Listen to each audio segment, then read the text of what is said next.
The Duke's daughter called her Mummy, and it shattered the world Gabriel Sinclair had built. The words hit Gabriel like a cold wave. His daughter, lost in grief for so long, had found the comfort she needed in Eliza. But with that simple term of endearment, Gabriel was forced to confront what he'd buried deep inside. His daughter's innocent love for her governess was beginning to tear apart the walls he'd spent years constructing. Could Gabriel love again? Or would he destroy everything to protect his heart from the vulnerability Eliza had unknowingly brought with her? Hello, lovely. If you're enjoying this historic romantic tale, I'd be so grateful for a like or a subscribe. It helps me bring you more stories of love, longing, and history. And if you're up for it, tell me in the comments where you're watching from. I read every note, and it always brings a smile to my face. Chapter 1. The Woman Who Would Not Love. The autumn sunlight slanted through the tall windows of the Ashford Village schoolhouse, illuminating dust motes that danced above the heads of 12 young girls bent over their slates. Eliza Thornton moved between the rows with quiet efficiency, her dark blue dress rustling softly against the wooden floor, her posture straight as a birch tree. "Very good, Mary," she said, pausing beside a girl of perhaps 10 years. "Your penmanship has improved considerably. Remember to keep your letters consistent in height." The child beamed up at her, and Eliza allowed herself a small smile in return, warm enough to encourage, restrained enough to maintain proper distance. It was a balance she had perfected over the 5 years since she'd taken over her mother's position at the school. "Miss Thornton?" A smaller girl near the front raised her hand tentatively. "May I read my composition aloud?" "Of course, Emma. Class, please give Emma your attention."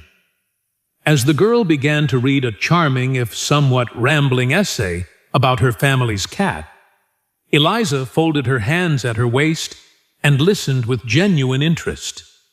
This, she had learned, was the secret to good teaching: caring deeply about the work while maintaining a certain reserve about the students themselves. One must not become too attached. Children grew up and left. They moved on to marriages, households of their own, lives that had no place for a village schoolmistress. It was better this way, safer. The afternoon lessons concluded at 3 o'clock, and Eliza dismissed her students with reminders about their assignments for the following day. She watched them file out in pairs and small groups, chattering like sparrows, their voices fading as they scattered toward their various homes in the village. "They adore you, you know." Eliza turned to find Miss Sarah Hartley leaning against the door frame between their 2 classrooms, arms crossed, a knowing smile playing at her lips. Sarah taught the younger children, the 6- and 7-year-olds who still struggled with their letters, and had been Eliza's closest friend since they were students in this very building. "They respect me," Eliza corrected, gathering the slates from the desks. "That's quite different from adoration." "Is it?" Sarah moved into the room, collecting chalk and wiping down the blackboard with practiced efficiency. "I saw little Emma's face when you praised her composition. That child would walk through fire for you." "Don't be dramatic, Sarah." "I'm not being dramatic. I'm being observant." Sarah set down the chalk and dusted off her hands, regarding Eliza with an expression that was equal parts affection and exasperation. "You're an excellent teacher, Eliza. But sometimes I wonder if you realize how much your students love you, and how little you allow yourself to love them back." Eliza stiffened, her hands stilling on the slate she'd been cleaning. "I care for them deeply, but they're not mine to love, Sarah. In a few years, they'll leave this schoolhouse and barely remember my name." "That's not true, and you know it. But Eliza didn't answer. She simply continued her methodical cleaning, stacking the slates in neat rows, aligning the edges with precision, order, control. These were the things that mattered. Sarah sighed, recognizing the familiar wall of resistance. "Come, let's have tea at my cottage. I've just received a parcel from my sister. She sent the most marvelous shortbread." Despite herself, Eliza felt her lips curve upward. "You know I can't resist your sister's shortbread. I'm counting on it." Sarah's cottage sat just beyond the village green, a tidy stone structure with cheerful yellow curtains in the windows. They settled into the small sitting room, where a fire crackled welcomingly in the hearth, and Sarah busied herself preparing tea, while Eliza arranged herself in the worn armchair that had become hers over countless similar afternoons. "So," Sarah said, returning with a laden tray, "have you heard the news about the Duke?" "Which Duke?" Eliza accepted her teacup, breathing in the fragrant steam. "Our Duke, the Duke of Ashford." Sarah settled into her own chair, her eyes bright with the particular gleam that always preceded interesting gossip. "He's seeking a private tutor for his daughter. A governess, really, though the posting calls for someone with proper teaching credentials." Eliza sipped her tea, feigning disinterest even as curiosity stirred within her. "I see. The pay would be extraordinary, Eliza. £50 per annum, plus room and board at the manor. You could finally have real security." "Security, perhaps." Eliza set down her cup with deliberate care. "But at what cost? Living in a grand house, surrounded by a world that will never truly accept me? Being neither family nor servant? Existing in that strange liminal space that governesses occupy? You'd be teaching a child who likely needs you far more than your current students do. And you'd be free from worrying about how to pay for firewood, or whether your roof will hold through another winter." These were fair points, and Eliza knew it. Her cottage, her mother's cottage, really, was drafty and damp, and her salary barely stretched to cover necessities. Last winter, she'd burned most of her mother's old furniture just to stay warm. But still. "The Duke of Ashford is a widower," she said quietly. 3 years, I believe. They say he's quite devoted to his daughter. They also say he's impossibly remote, that the child is being raised more by servants than by him, despite his devotion. Sarah leaned forward. "Eliza, think of what you could offer that little girl. Think of the difference you could make." Eliza's fingers tightened around her teacup. "Why are you so insistent about this?" Sarah's expression softened. "Because you've built walls so high, my dear friend, that not even affection can scale them. You live in that cottage alone. You teach your students with competence but careful distance. And when you're not working, you're reading books about other people's lives instead of living your own. Is that truly living?" The word struck deeper than Eliza cared to admit. She looked away, focusing on the fire, watching the flames consume the logs with steady inevitability.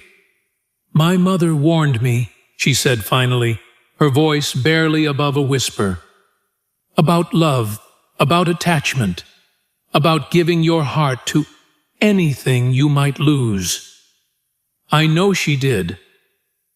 But Eliza, she loved a gentleman once. The words came unbidden, carried on the tide of memory. Before I was born, he was the son of the local magistrate, handsome, charming, full of promises. He told her he'd marry her. He told her she'd be a lady, that her life would be transformed. Sarah said nothing, simply waited. She'd heard parts of this story before, but never quite like this. "He left her," Eliza continued, staring into the fire as though seeing her mother's face in the flames. The moment he discovered she was carrying his child, he disappeared. Married someone of appropriate rank within 6 months. Left my mother with nothing but shame and me. She turned back to Sarah, her eyes bright with unshed tears. I watched her die in that cottage, Sarah. Watched consumption take her inch by inch. And do you know what she said at the end? Love is a luxury women like us cannot afford. Oh, Eliza. She wasn't wrong. Eliza straightened her shoulders, composing herself with visible effort. I've built a good life, a safe life. I have purpose in my teaching, companionship in your friendship, contentment in my books, and my routine. Why should I risk all of that to enter a world where I'll never truly belong? Because contentment isn't the same as happiness, Sarah said gently. And safety isn't the same as truly living. Before Eliza could respond, a knock sounded at the door. Sarah rose to answer it, returning moments later with a cream-colored envelope bearing an elaborate wax seal. It's for you, she said, extending it toward Eliza. The Duke's crest. Eliza's heart performed an odd little skip. With trembling fingers, why were they trembling? She broke the seal and unfolded the heavy paper within. The letter was brief and formal, written in an elegant masculine hand. Miss Eliza Thornton, it has come to my attention that you are the daughter of the late Mrs. Catherine Thornton, whose reputation as an educator was well regarded throughout Yorkshire. Your own credentials as her successor have been similarly praised. I find myself in need of a private tutor for my daughter, Lady Lily Sinclair, aged 8 years. Should you be interested in this position, I would request an interview at Ashford Manor at your earliest convenience. Please send word of your availability. Gabriel Sinclair, Duke of Ashford. Eliza read it twice, then a third time, trying to decipher some hidden meaning in the straightforward words. There was none. It was a simple professional inquiry. So why did her hands continue to tremble? Well, Sarah's voice held barely suppressed excitement. What does it say? He requests an interview. Eliza refolded the letter with meticulous care. He mentions my mother, says her reputation was well regarded. Of course it was. Catherine Thornton was the finest teacher this village ever had. And you're her equal, Eliza. Perhaps even her better. Don't be absurd. I'm not. You have her gift for instruction, but you also have something she sometimes lacked. Patience with the slower students. You never make them feel lesser. Eliza stood, moving to the window to watch the late afternoon light paint the village in shades of amber and gold. Ashford was a good place. A safe place. She knew every cobblestone, every cottage, every face. It was small and circumscribed, but it was hers. The Duke's manor sat on the hill beyond the village, visible from here only as a distant suggestion of chimneys and roofline. It might as well have been another country. I don't know if I can do this, she said quietly. Sarah joined her at the window, slipping an arm through hers. Then don't think of it as entering a new world. Think of it as an interview, just a conversation. You don't have to accept the position if it doesn't feel right. And if it does feel right, what then? Then perhaps you'll discover that walls, no matter how carefully constructed, aren't the same as foundations.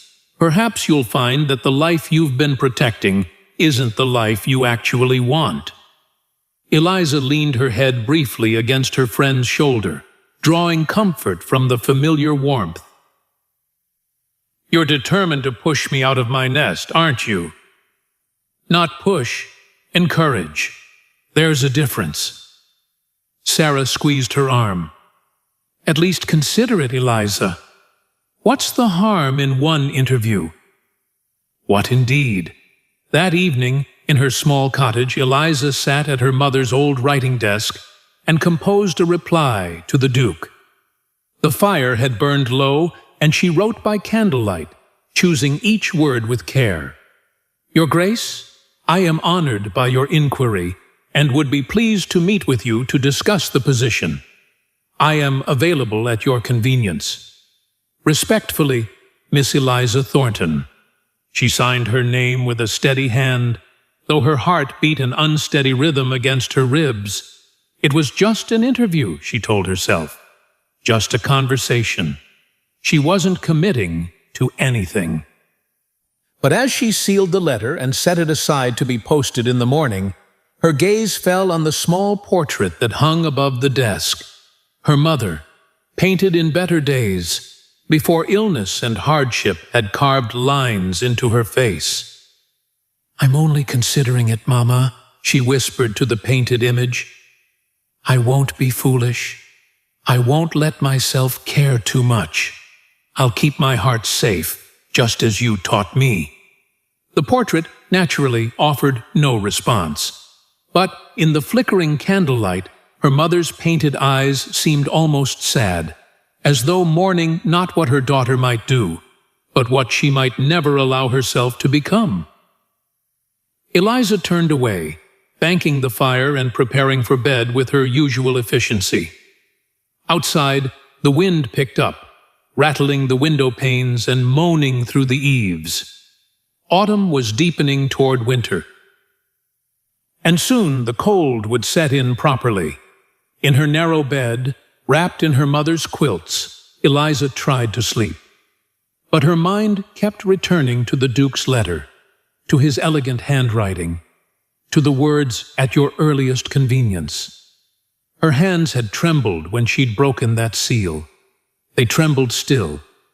And though she'd built walls high and strong around her heart, though she'd convinced herself that safety and solitude were sufficient, some small, stubborn part of her, the part that still remembered what it felt like to hope, whispered that perhaps, just perhaps, Sarah was right. Perhaps there was a difference between existing and truly living. Perhaps it was time to find out which one she'd been doing. Chapter 2. The Duke who could not feel Ashford Manor rose from the Yorkshire hillside like something from a fever dream, all grey stone and mullioned windows, its towers and chimneys reaching toward a pewter sky that threatened rain. Eliza stood at the base of the sweeping drive, her small valise clutched in both hands, and felt every inch of distance between her modest cottage and this imposing edifice. She had told herself it was merely an interview, that she need not commit to anything. But standing here, the manor looming before her like a judgment, she understood with sudden clarity that some decisions were made the moment one set foot on a particular path. Coming here was itself a choice, regardless of what followed. Miss Thornton? Eliza turned to find a woman approaching from the side entrance, a dignified figure in her 60s, dressed in the black bombazine that marked her as upper staff. Her silver hair was pulled back in a severe knot, but her eyes, when they met Eliza's, held unexpected warmth. I'm Mrs. Pemberton, the housekeeper. His Grace is expecting you. Please, come with me. Eliza followed her through a servant's entrance and into a world of polished marble and gleaming wood. The manor's interior was as imposing as its exterior, all soaring ceilings and ancestral portraits, everything speaking of wealth and lineage stretching back centuries. Her footsteps echoed on the stone floors despite her attempts at quiet. The manor has 63 rooms, Mrs. Pemberton said as they walked, her voice carrying the particular neutrality of a servant discussing her employer's domain. Though we keep only the main wings open now. Since the late Duchess passed, she paused, choosing her words carefully, His Grace has been changed. Little Lady Lily suffers most, poor lamb. How long has it been? Eliza asked softly. 3 years this past spring. Lady Arabella took ill quite suddenly, a fever that wouldn't break. She was gone within a fortnight. Mrs. Pemberton's voice carried the weight of genuine grief. She was sunshine itself, Miss Thornton, laughed through these halls like music. Now, she gestured at the silent, austere corridors, now we exist in perpetual winter. They passed through what Mrs. Pemberton identified as the portrait gallery, and Eliza found herself slowing before a particular painting. The woman depicted was perhaps 30, beautiful in a way that transcended mere prettiness. All golden hair and warm brown eyes, captured mid-laugh, as though the painter had caught her in a moment of pure joy. "That's her," Mrs. Pemberton said unnecessarily, "the late Duchess. His Grace had it painted the year before she died. Sometimes I find him standing here, just staring at it." Eliza studied the portrait, feeling an unexpected pang of something that might have been sympathy or envy, or perhaps both. This woman had been loved absolutely, had filled these halls with light and laughter. What must it be like, Eliza wondered, to be mourned so completely?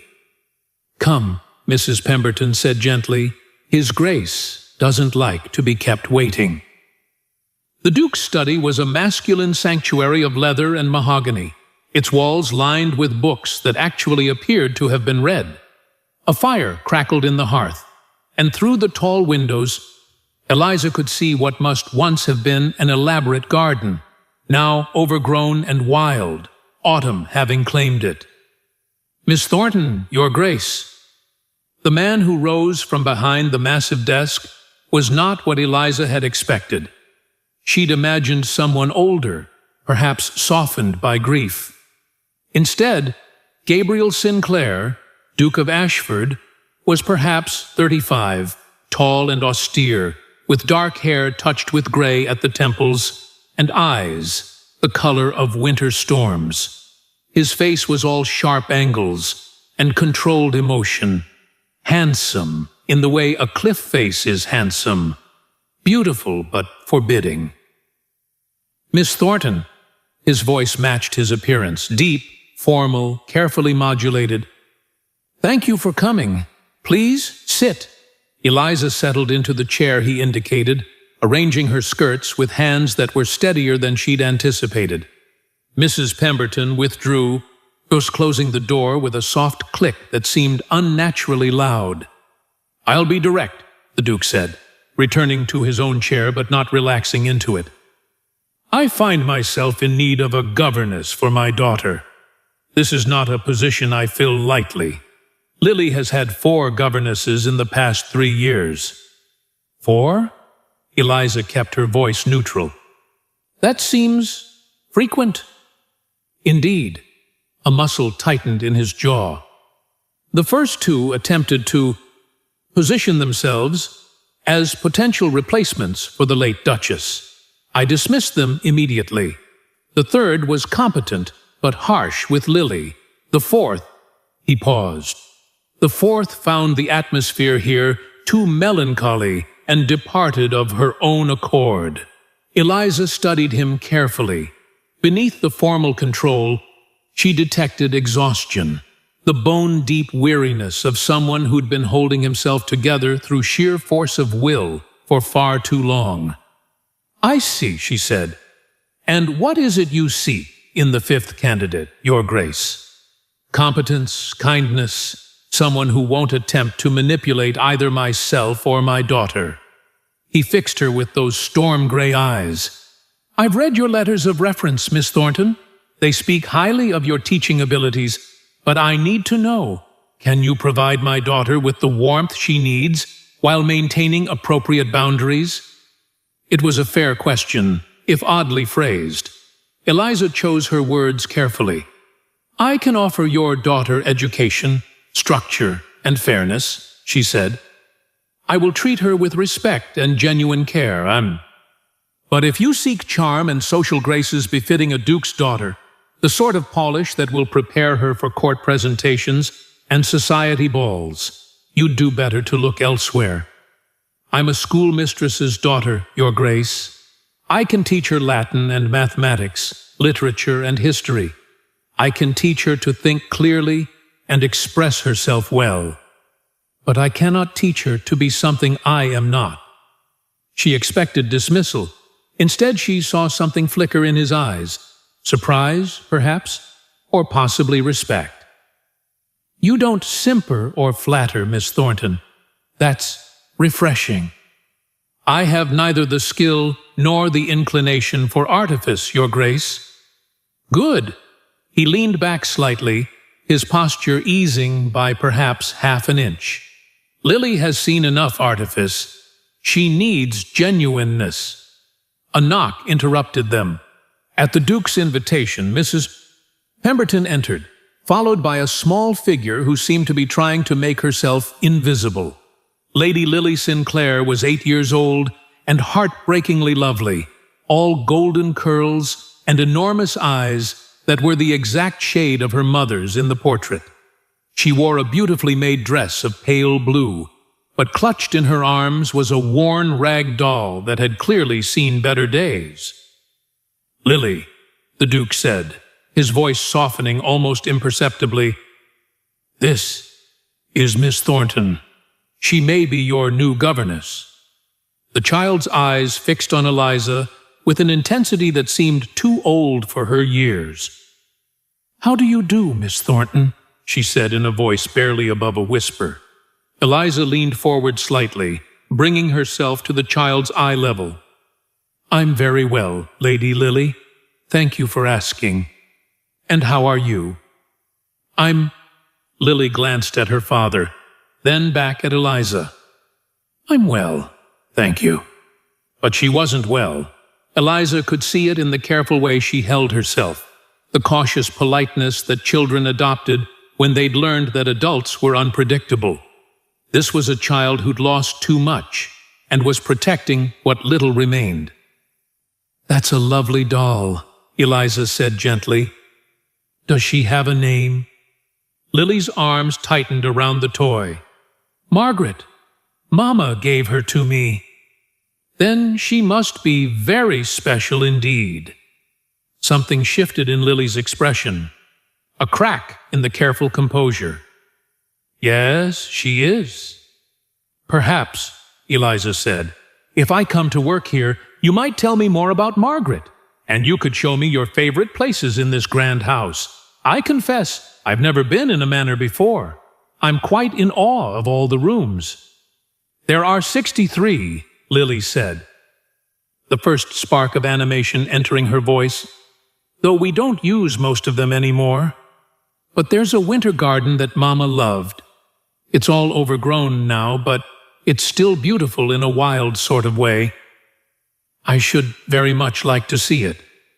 Lily looked at her father again, seeking permission for something Eliza couldn't quite identify. The Duke gave a small nod, and Lily's shoulders relaxed fractionally. "Thank you, Lily," he said. "Mrs. Pemberton will take you back to the nursery now." After they'd gone, silence settled over the study. The Duke rose and moved to the window, staring out at the overgrown garden his daughter had mentioned. "My late wife's mother, Lady Rothwell, visits periodically," he said without turning. "She's very invested in Lily's upbringing. She will wish to meet any governess I employ. She can be," he paused, searching for the right word, "exacting." "I understand, Your Grace." He turned then, studying her with an intensity that made her acutely aware of every detail of her appearance, her simple dress, her unadorned hair, her work-worn hands. "Do you?" he asked. "Do you understand what you'd be entering, Miss Thornton? This is not a cheerful household. We do not entertain. We exist in a state of suspension. Some might call it melancholy. Others might simply call it grief." Eliza met his gaze steadily. "I understand that your daughter needs someone who won't abandon her, someone who will provide stability and care. If you're asking whether I can commit to that despite the atmosphere, then yes, Your Grace, I can. Something passed across his face, relief, perhaps, or resignation, or some combination of both. "The position is yours if you want it," he said. £50 per annum, room and board included.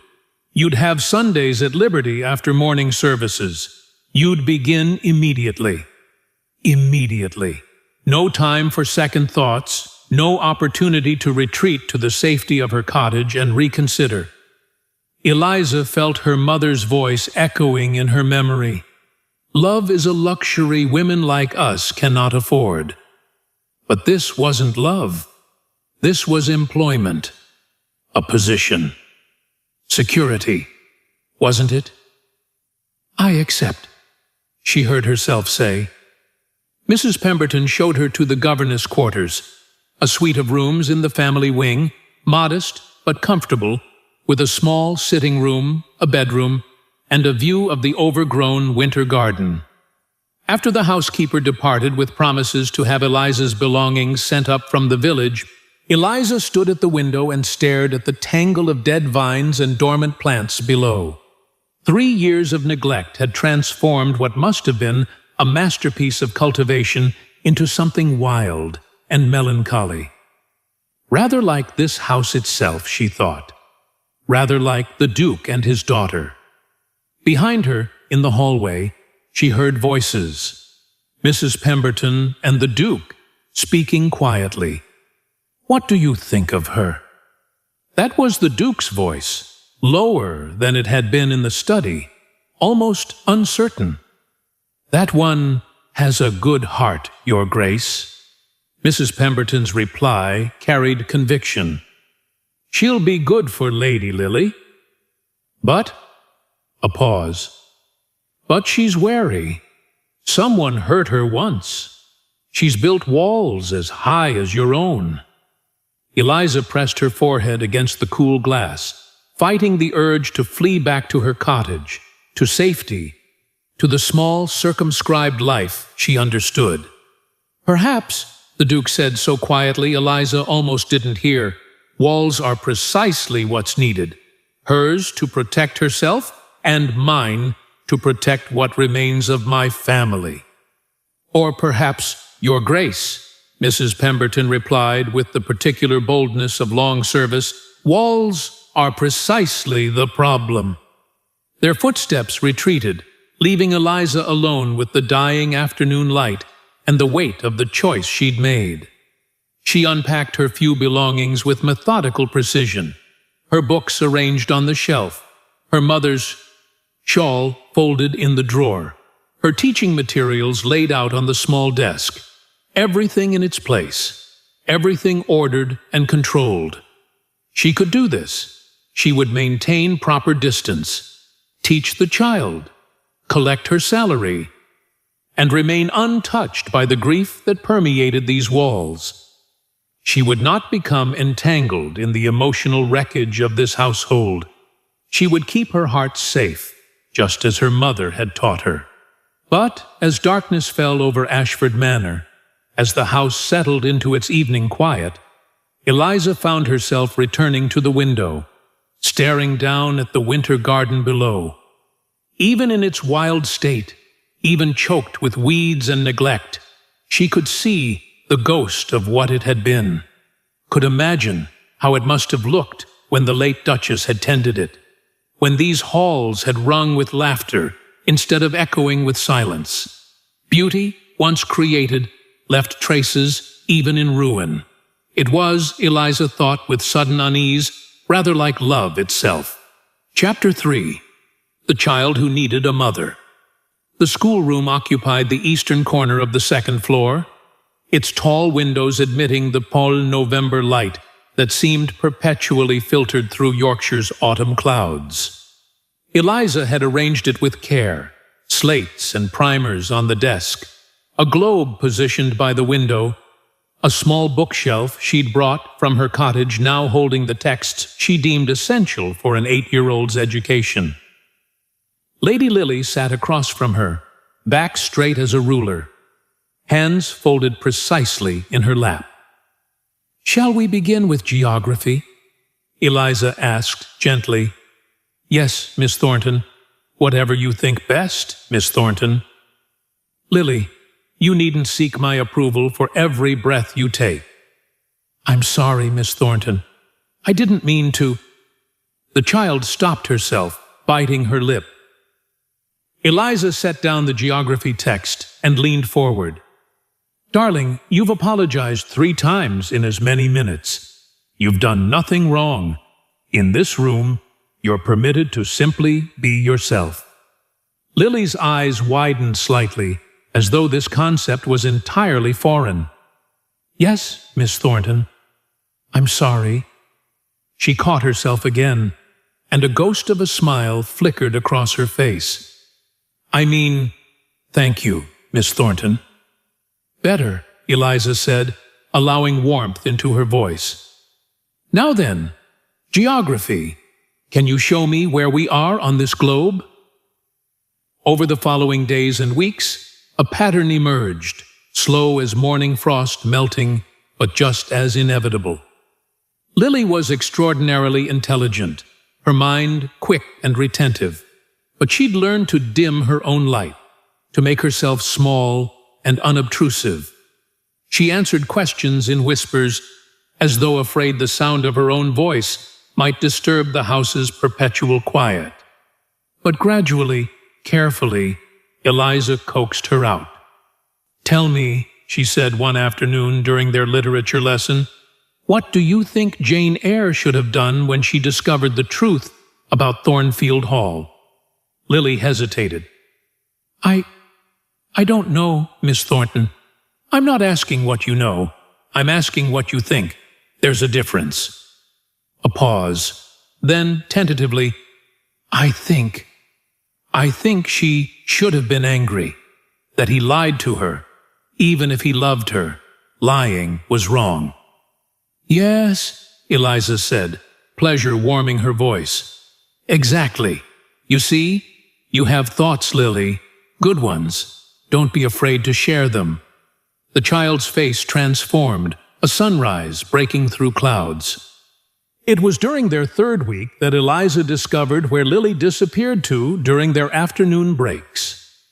Following a hunch, she made her way down the back stairs and through the servants' corridor, emerging into what must once have been the Manor's pride, the Winter Garden. 3 years of neglect had transformed it into something both beautiful and heartbreaking. Dead vines choked what had once been carefully trained roses. Frost-blackened perennials drooped over pathways now thick with weeds. But here and there, stubborn life persisted. A patch of late-blooming chrysanthemums, a hardy lavender bush still fragrant despite the cold. And there, in the center of it all, was Lily. The child knelt beside an overgrown bed, her good dress already stained with dirt, struggling to pull weeds from around what appeared to be a dormant rose bush. Her small hands worked with determination but little knowledge, and as Eliza watched, she uprooted what looked suspiciously like a perennial rather than a weed. "Lily?"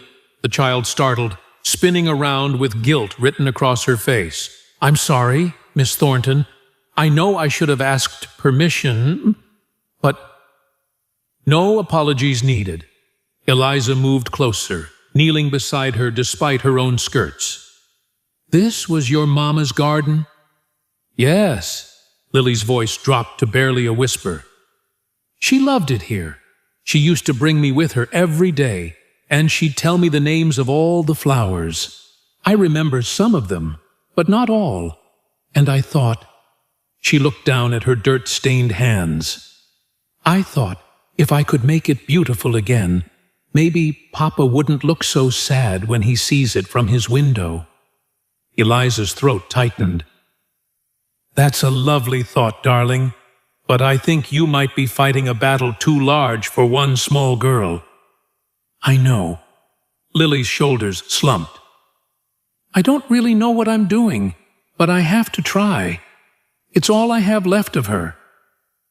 Eliza was quiet for a moment, remembering her own mother, remembering the desperate need to hold on to anything that kept memory alive.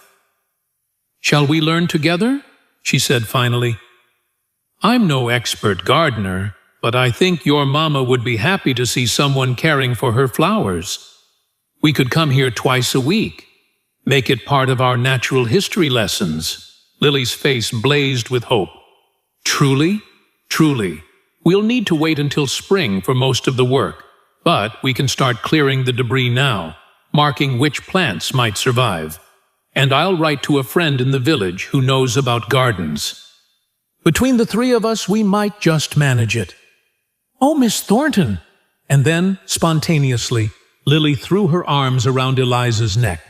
Eliza stiffened for just a moment, her mother's warnings echoing, her carefully constructed walls rising. But then she felt the child's small body shaking against hers, felt the desperate need in that embrace, and something within her simply surrendered. She wrapped her arms around Lily and held her close. "It's all right, darling. We'll make it beautiful again. I promise." Their ritual began the following week. Every Tuesday and Thursday afternoon, after formal lessons concluded, they would bundle into warm cloaks and venture into the winter garden. Armed with gardening gloves Mrs. Pemberton had unearthed from storage, they cleared pathways, cut back dead growth, and made careful notes about what might bloom again come spring. Lily transformed during these sessions, laughing freely, chattering about her memories of the garden in its glory, her reserve melting away like snow in sunlight. It was during their fourth session that disaster struck. Lily had insisted on carrying the watering can herself. "I'm strong enough, Miss Thornton. Truly I am." But the path was slick with frost, and her foot caught on an exposed root. She went down hard, the watering can flying, her knee striking a jagged stone. The wail that followed was pure anguish, not just physical pain, but the accumulated fear and grief of a child who'd learned that falling down could mean losing everything. "Lily!" Eliza was beside her in an instant, gathering the sobbing child into her arms. "Let me see, darling. Let me look." The knee was badly scraped, bleeding through her torn stocking. Not serious, but painful. The kind of injury that hurts more for the shock than the actual damage. "I'm sorry," Lily gasped between sobs. "I'm sorry. I'm sorry." "Hush now. You've nothing to apologize for." Eliza pulled out her handkerchief, pressing it gently against the wound. "Accidents happen. You're going to be perfectly fine." But Lily couldn't stop crying, her small body shaking with more than just pain. This was 3 years of unshed tears finding an outlet. Grief and fear and loneliness pouring out over one scraped knee. Eliza did what came naturally, what she'd sworn she wouldn't do, what all her mother's warnings had been meant to prevent. She gathered the child fully into her lap, holding her close, rocking her gently. "Once upon a time," she began, her voice soft and steady, "there was a brave little princess who lived in a castle with gardens that stretched to the horizon." She told a story, improvised and rambling, about a princess who could talk to flowers, who brought a dead garden back to life through kindness and persistence. It was silly and sentimental, nothing like the proper literature she taught, but Lily's sobs gradually quieted as she listened. "And did the flowers bloom again?" Lily asked finally, her voice small against Eliza's shoulder.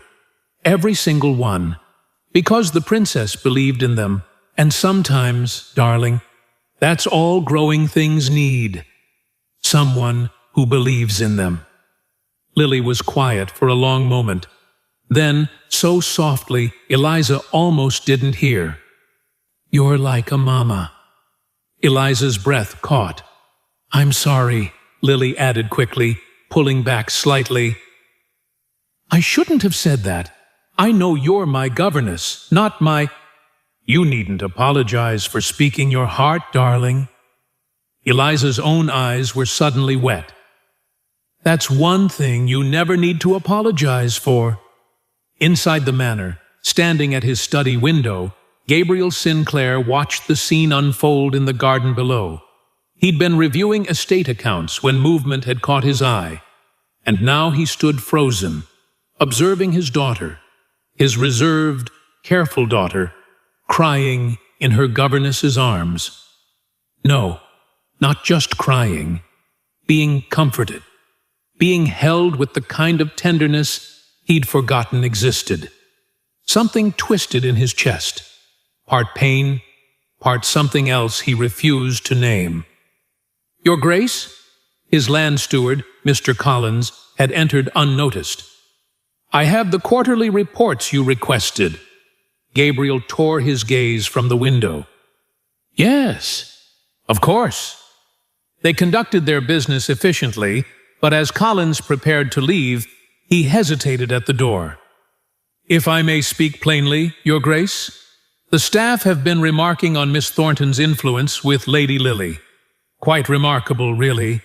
The child is different, lighter. Yes, Gabriel said. I've noticed. Though Collins hesitated again. Some wonder if a governess should be quite so familiar with her charge. Lady Lily has begun calling her, that is, there's concern about appropriate boundaries. Gabriel's voice went cold. Miss Thornton's methods are producing excellent results. That's all that concerns me. You may tell the staff that any further commentary on the matter will be unwelcome. Of course, Your Grace. I meant no offense. After Collins departed, Gabriel returned to the window. Eliza and Lily were making their way back to the house now, Lily limping slightly but smiling, holding tight to her governess's hand. As they passed beneath his window, he heard Lily's voice drift up. Will you tell me another story tonight, Miss Thornton? About the princess and the gardens? Of course, darling. As many as you'd like. That evening, after Lily's dinner, Eliza settled into the chair beside the schoolroom fire with a book of poetry. Lily curled up on the floor at her feet, supposedly working on her penmanship, but mostly just being near. As the fire crackled and the evening deepened, Eliza began to read aloud, not the assigned poetry, but a story she'd loved as a child. Her voice was soft and rhythmic, and she didn't notice when Lily abandoned her writing entirely and leaned against her knee. She only noticed when the small body grew heavy, when the breathing became deep and regular. Lily had fallen asleep against her, completely trusting, completely at peace. Eliza set aside the book, looking down at the child's face, so young, so vulnerable, so desperately in need of exactly what Eliza had sworn never to give. Good night, Mummy, Lily murmured, still half asleep. Eliza froze. The word hung in the air between them, tender and terrible, breaking something open inside her that she'd kept locked for so long. It's Miss Thornton, sweetheart, she whispered. But Lily was already fully asleep, unhearing. Eliza sat motionless, one hand resting gently on Lily's hair, her own eyes filling with tears she hadn't known she was capable of shedding. In the doorway, unnoticed, Mrs. Pemberton stood watching. After a moment, she withdrew silently, making her way to the Duke's study. Your Grace? A word? Gabriel looked up from his papers. What is it, Mrs. Pemberton? The child called her Mummy this evening. Miss Thornton corrected her, of course, but the housekeeper paused. The look on that woman's face, Your Grace, and Lady Lily. I haven't seen her this happy in 3 years. Gabriel's hand stilled on his pen. I see. Do you, Your Grace? Mrs. Pemberton asked gently. Because that child needs a mother. And Miss Thornton, whether she admits it or not, needs someone to love.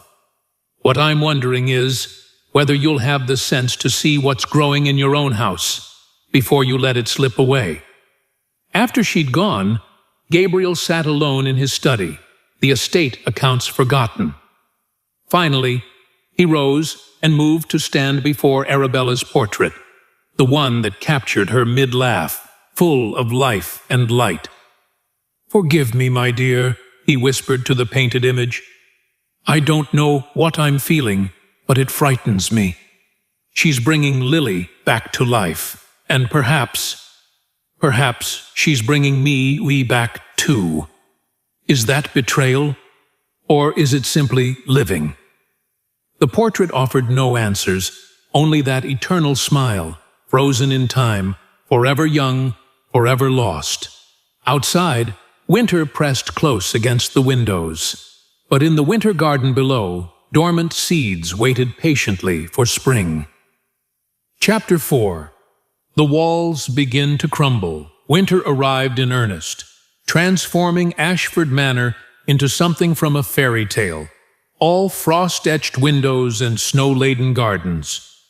6 weeks had passed since Eliza's arrival, and the house had begun to feel less like a mausoleum and more like a home, though she couldn't quite say when the transformation had occurred. Perhaps it was the sound of Lily's laughter echoing through the corridors. Perhaps it was the way Mrs. Pemberton now hummed while she worked. Or perhaps it was something else entirely.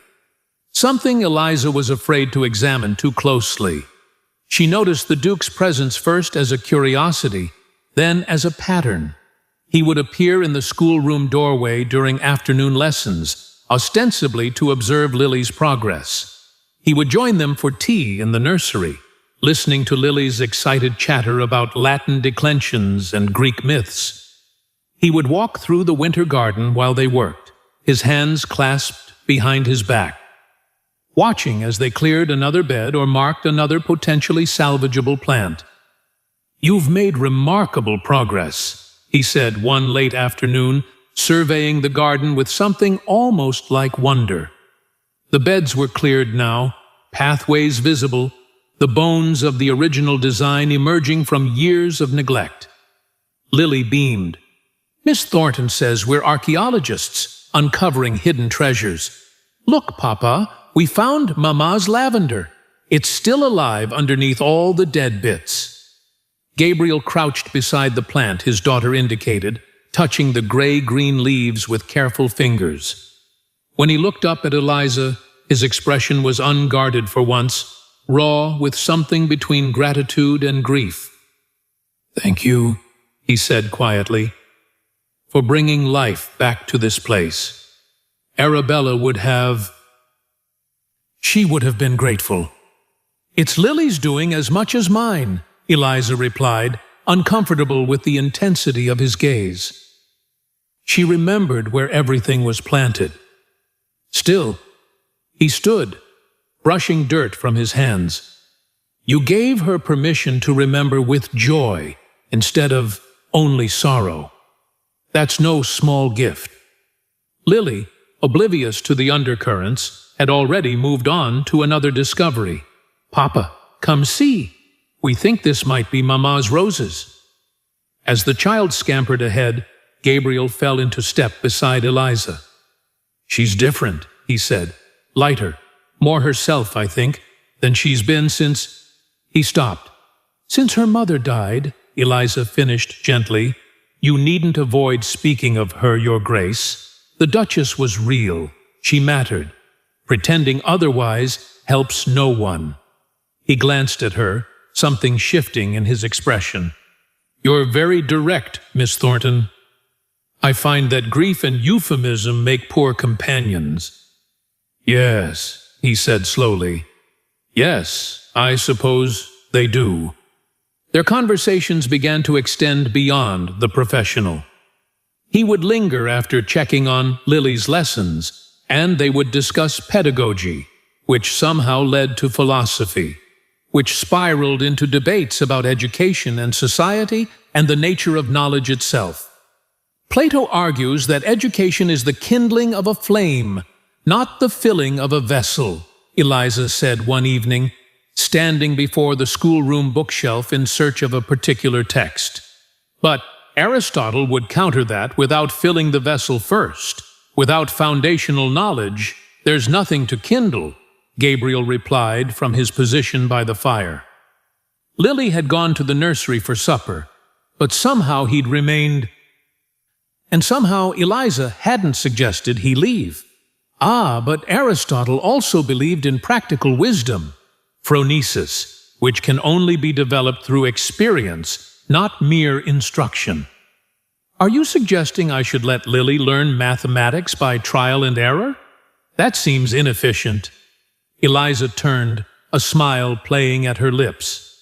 I'm suggesting that perhaps both men had pieces of truth, that education requires both knowledge and experience, both structure and freedom. Gabriel leaned forward, his eyes bright with the particular intensity of intellectual engagement. But surely there's a hierarchy. Surely some knowledge must precede experience. Must it? A child learns to walk through experience, not instruction. They learn language the same way. Perhaps formal education has it backward. Perhaps we should kindle first and fill later. That's revolutionary thinking, Miss Thornton. Is it? Or is it simply honest observation? They argued for 20 minutes, neither giving ground, both clearly relishing the debate. When Eliza finally glanced at the clock and realized how late it had grown, she felt almost breathless, not from exertion, but from the sudden realization that she felt intellectually alive, in a way she hadn't since her mother's death. And judging by the expression on the Duke's face, he felt the same. She began. Yes, he said quickly, standing. Of course. Forgive me for keeping you. But neither of them moved toward the door. The letter arrived on a Wednesday, delivered by special courier. Eliza was with Lily in the library when Mrs. de Pemberton brought it to the Duke, and she couldn't help but notice the way his expression tightened as he read. Your Grace? She ventured. Is something wrong? He looked up, seeming surprised to find them there. Lady Rothwell, my late wife's mother. She's coming to visit next month. She wishes to assess Lily's progress and meet her new governess. The way he said it suggested this was not entirely welcome news. I see, Eliza said carefully. Lady Rothwell can be... He paused, choosing words with visible care. Exacting. She has very specific ideas about what's appropriate for Lily, for the household in general. I understand, Your Grace. But she didn't. Not really. Not until Mrs. Pemberton explained later, in the privacy of the housekeeper's sitting room, that Lady Rothwell had been the one to dismiss the previous two governesses, had in fact accused them of inappropriate familiarity with the Duke. She's protective of Lady Arabella's memory, Mrs. Pemberton said carefully. Sometimes, perhaps too much so. Eliza felt something cold settle in her stomach. Inappropriate familiarity. Was that what was happening? These conversations, these debates, this growing comfort in the Duke's presence. Was it crossing lines she hadn't realized existed? I'll be sure to maintain proper professionalism, she said. Mrs. Pemberton gave her a long look. Of course, Miss Thornton, I'm sure you will. The village dinner party was announced a week later, an annual tradition apparently, hosted by the local squire. The Duke was expected to attend, as were all the eligible ladies of the county. You should go, Your Grace, Mrs. Pemberton urged. The village needs to see you engaging with society again. Eliza stayed with Lily, of course. Governesses did not attend dinner parties with dukes. But as she helped the child prepare for bed, Lily asked the question that had clearly been troubling her. Why can't you come to dinner, Miss Thornton? You're part of our family now. You should be there like a real mummy would." Eliza sat on the edge of Lily's bed, choosing her words carefully. "I'm your teacher, sweetheart. Your father is a duke. The world has rules about such things, about where different people belong." "But that's silly." "Yes, darling." Eliza smoothed the child's hair gently. "Sometimes they are, but they're still the rules." "When I'm grown," Lily said with the fierce certainty of childhood, "I'm going to change all the silly rules." After Lily slept, Eliza found herself drawn to the family drawing room rather than her own quarters. It was warmer there, and she told herself she simply wanted to finish her book by a better fire. That it had nothing to do with the fact that the Duke would pass this way when he returned. She was deep in her reading when the clock struck 11, and she nearly jumped when his voice came from the doorway. "You're still awake." Gabriel stood there in his evening clothes, looking exhausted and vaguely irritated. "I hope you don't mind," Eliza said, starting to rise. "I know I shouldn't be. Please, stay." He moved into the room, loosening his cravat with visible relief. "That was possibly the longest evening of my life." "Was it so terrible?" Lady Ashworth spent 2 hours detailing the latest London fashions. Mrs. Pennington felt compelled to share every illness her grandchildren have suffered this year. And the squire insisted on discussing hunting, about which I care nothing. He dropped into the chair across from her with none of his usual formality. Is this what society is? This endless parade of trivial conversation? Despite herself, Eliza smiled. "I wouldn't know, Your Grace. I've never been invited." "You're lucky." He ran a hand through his hair, disrupting its careful arrangement. "I spent the entire evening wishing I was here, wishing I was talking about something that mattered with someone who—" He stopped. "Someone who what?" Eliza asked softly. "Someone who challenges me. Who makes me think. Who treats me like a person rather than a title." The words hung between them, weighted with meaning neither was quite ready to acknowledge. "Arabella was like that," he said finally, his voice dropping. "She never let me hide behind being the Duke. She was sunshine. When she died, I thought I'd died too. I've been dormant these 3 years. Grief can be a kind of cold," Eliza said. "We wrap it around ourselves like armor. It protects us, but it also freezes us in place." Gabriel looked at her with sudden intensity. "Yes, exactly that. How do you understand so well?" "Because I've been frozen too, Your Grace. Just in a different way." The conversation shifted, deepening, becoming the kind of talk that only happens late at night when guards are down and truth feels safer in darkness.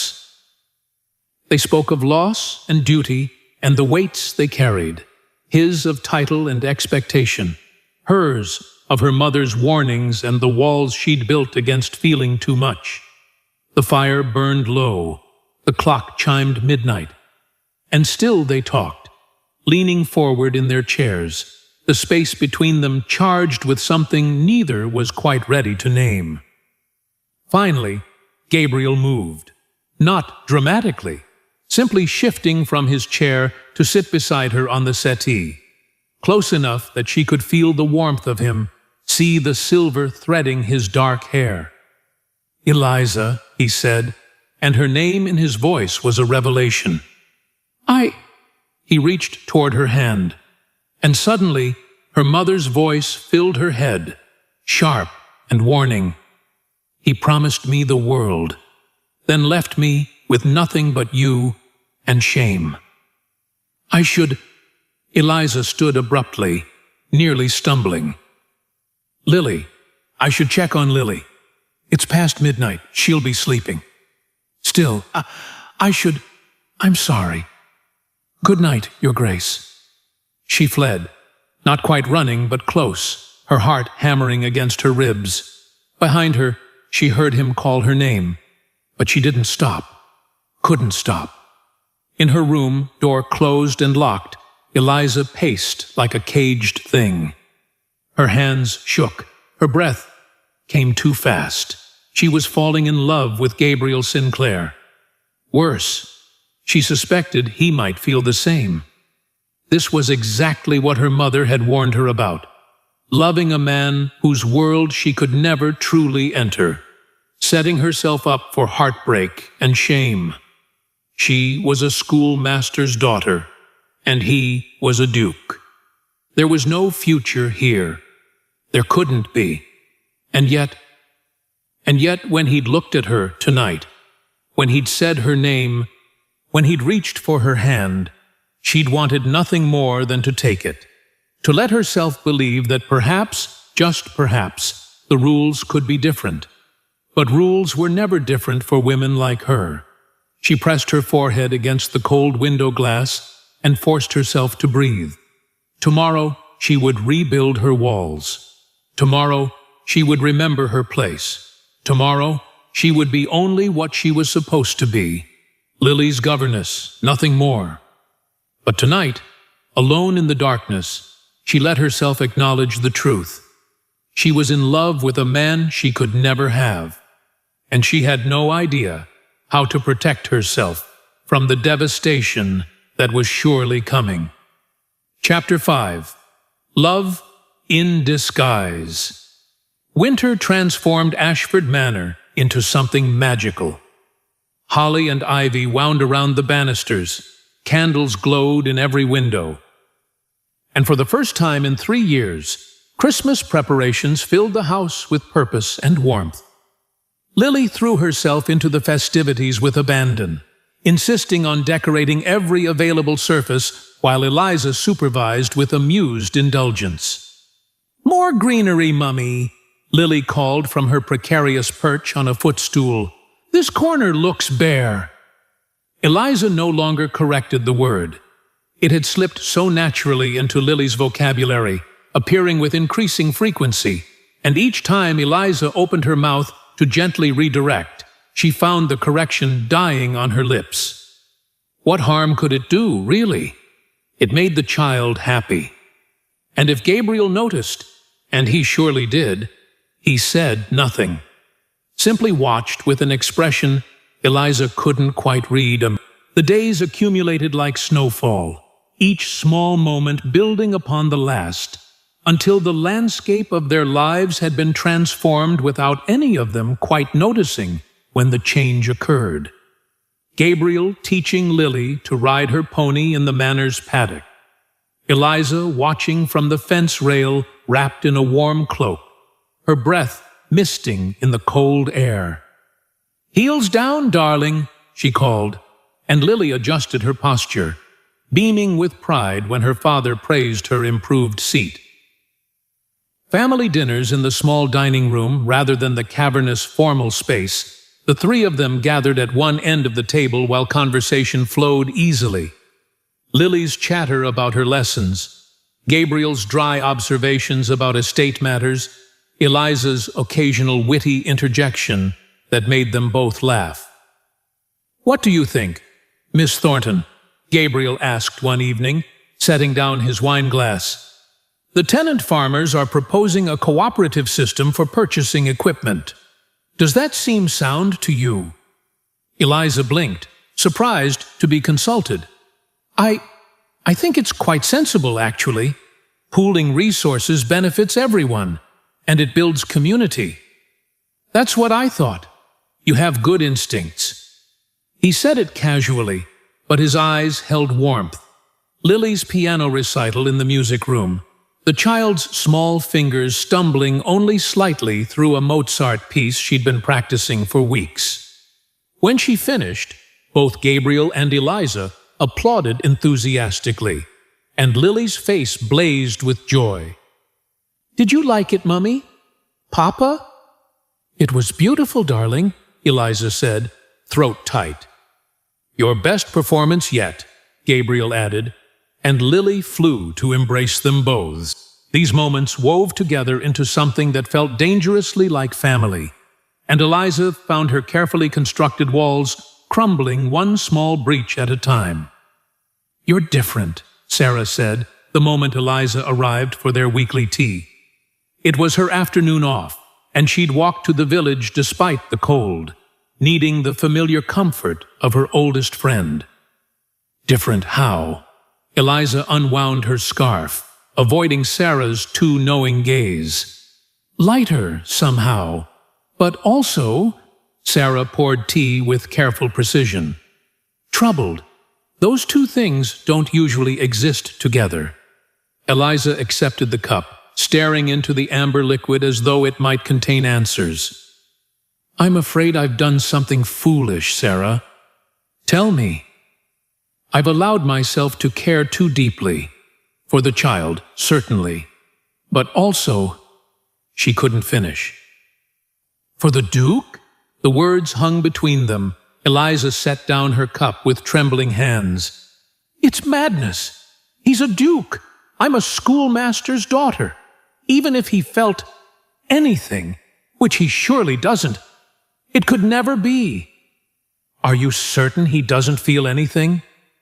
"Sarah, I'm asking sincerely, Eliza, because from what you've described, the family dinners, the consultations, the way he looks at you, it sounds like a man who's feeling a great deal." "That's exactly the problem." Eliza stood, pacing to the window. "Even if there were feelings on both sides, what future could there possibly be? The gossip alone would destroy him socially. And me? I'd be ruined entirely. Women like me don't love men like him and walk away unscathed. So you're protecting your heart by deciding it's impossible before you even know if it's real? That's what sensible women do, Sarah. We don't reach for stars we can never touch." Sarah joined her at the window, slipping an arm through hers. "And if the star is reaching back, what then?" Eliza had no answer. The village Christmas fair was an annual tradition. Stalls selling roasted chestnuts and mulled cider, children playing in the snow, the whole community gathering in the square for an evening of celebration. Eliza had assumed she'd remain at the manor with Lily, while the Duke made his obligatory appearance. Instead, Gabriel insisted they all attend together. "Lily would be heartbroken to miss it," he said when Eliza protested. "And she'll need both of us to supervise her properly."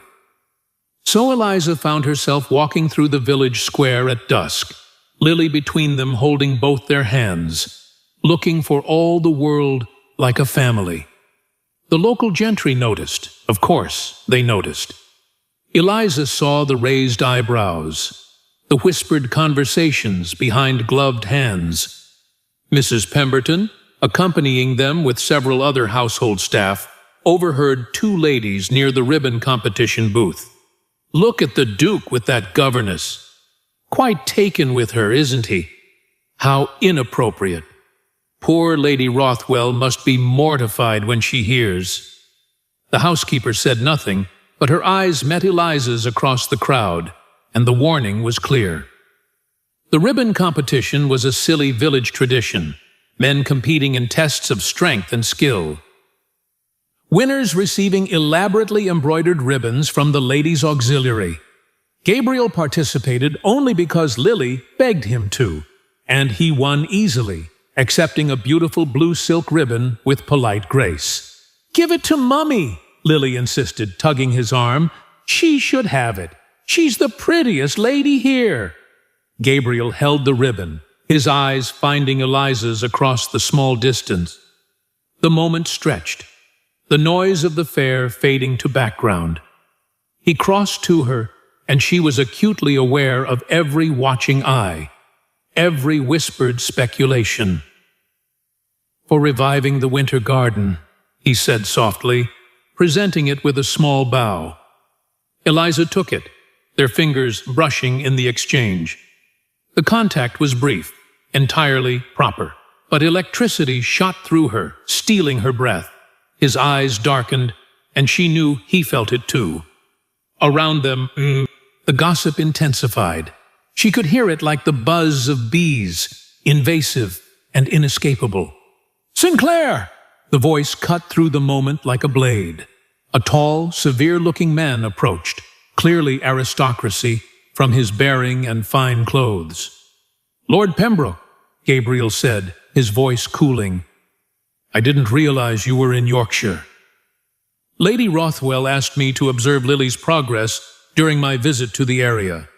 His eyes swept over their little group, lingering on Eliza with undisguised disapproval. "I must say, you seem to have created quite an unusual household arrangement." Gabriel stiffened. "Miss Thornton is an exemplary governess." "Oh, I'm sure she is." Lord Pembroke's smile didn't reach his eyes. Though one wonders if a governess should be quite so visible in ducal family affairs. People are beginning to talk. "Sinclair, Lady Rothwell will be most interested to hear about this evening." The threat was clear.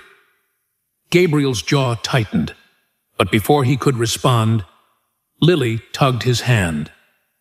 "Papa, can we get chestnuts now?" The tension broke. Lord Pembroke bowed and moved away, but the damage was done. The remainder of the fare was shadowed, Gabriel's mood darkening, Eliza's anxiety mounting. They returned to the manor in near silence. Later, after Lily had been put to bed, still chattering happily about the fair, Eliza found herself once again in the family drawing room. It had become routine, these late evening conversations over tea, the house quiet around them, guards lowered in the gentle darkness. Gabriel entered, carrying the tea tray himself, having dismissed the servants. He poured for them both with careful precision, then settled into the chair beside her rather than across from her. "I'm sorry," he said quietly, "for Lord Pembroke's rudeness." He wasn't entirely wrong. Eliza kept her eyes on her teacup. "The situation is unusual. People will talk. Let them talk. You say that now, but when Lady Rothwell arrives—" "Eliza." He set down his cup, turning to face her fully. "May I speak plainly?" Her heart hammered. "Of course, Your Grace." Arabella had a gift for joy. She made everything feel lighter, not just for me, but for everyone around her. When she died, the weight of the world settled on me. And I couldn't— He stopped, struggling with the words. "Couldn't what?" "Couldn't imagine ever feeling light again. I thought that weight was permanent, that I'd carry it until I died." He looked at her with such intensity she could barely breathe. "But lately, Your Grace, Arabella would have liked you," he continued, as though she hadn't spoken. "She would have approved of how you love Lily." The word love hung between them, heavy with meaning. "I do love her," Eliza whispered. "She's extraordinary." "Yes, she is. And you've given her something I couldn't, the warmth of maternal affection. You've brought light back into this house, into both our lives." The fire crackled. The distance between them felt charged, electric. Eliza knew she should leave, should flee to the safety of her room, but she was rooted to the spot. "I haven't felt this at peace in 3 years," Gabriel said softly. "Haven't felt this. I live, and I know I shouldn't say this. I know it's inappropriate, but Eliza, I find myself—" The door opened. Mrs. Pemberton stood there, holding a letter. Her expression apologetic but firm. "Forgive the interruption, Your Grace, but this just arrived by special courier from Lady Rothwell. She says it's urgent." The moment shattered like dropped glass. Gabriel took the letter, jaw tight. "Thank you, Mrs. Pemberton." After the housekeeper departed, Eliza stood quickly. "It's late. I should retire." "Eliza, wait!" But she was already moving toward the door, nearly running, unable to bear another moment of this exquisite torture. "Good night, Your Grace." She didn't wait for his response. In her room, Eliza sank onto her bed, the blue ribbon still clutched in her hand. Tears streamed down her face, hot and shameful and unstoppable. "This is exactly what Mother warned me about," she whispered to the empty room. "I've let myself love, and now I'll pay the price. He's a duke. I'm nothing. This cannot end well." But even as she said the words, even as she tried to rebuild her walls, she knew it was too late. She loved Gabriel Sinclair. She loved his daughter. She loved the life they'd built together, fragile and impossible as it was, and that love was going to destroy her. In his study, Gabriel sat motionless, Lady Rothwell's unopened letter on the desk before him. His eyes drifted to Arabella's portrait, that eternal smile that captured joy. "Forgive me, Bella," he whispered. "I think I'm falling in love again, and I don't know if I have the courage to let it happen." The portrait offered no answers, only that unchanging expression of happiness frozen in paint and time. Gabriel opened the letter with unsteady hands. Lady Rothwell's elegant script announced her arrival in 1 week's time. She'd heard concerning reports about the household and intended to assess the situation personally. He set down the letter and pressed his palms against his eyes. 1 week until his carefully constructed world came crashing down. 1 week to decide whether duty or desire would win. 1 week to find courage he wasn't certain he possessed. Chapter 6. When Duty Calls. Gabriel stared at Lady Rothwell's letter until the elegant script blurred before his eyes. The words were civil enough on the surface, but their underlying message was unmistakable.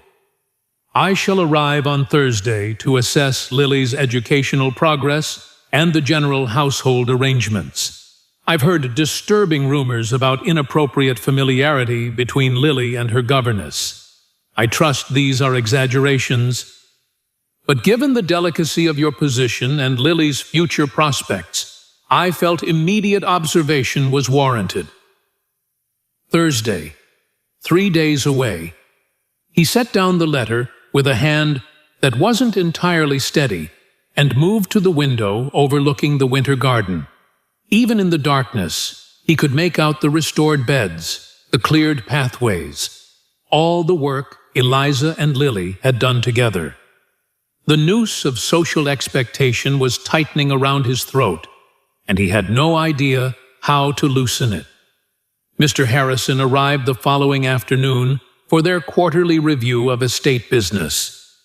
The solicitor was a precise man in his 50s who'd served Gabriel's father before him, and he conducted their affairs with methodical efficiency.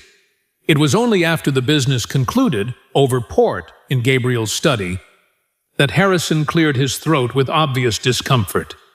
"There is, if I may, Your Grace, a delicate matter I feel obligated to mention." Gabriel's shoulders tensed. "Go on." "There's talk in society about you and the governess." Harrison spoke carefully as though navigating a minefield.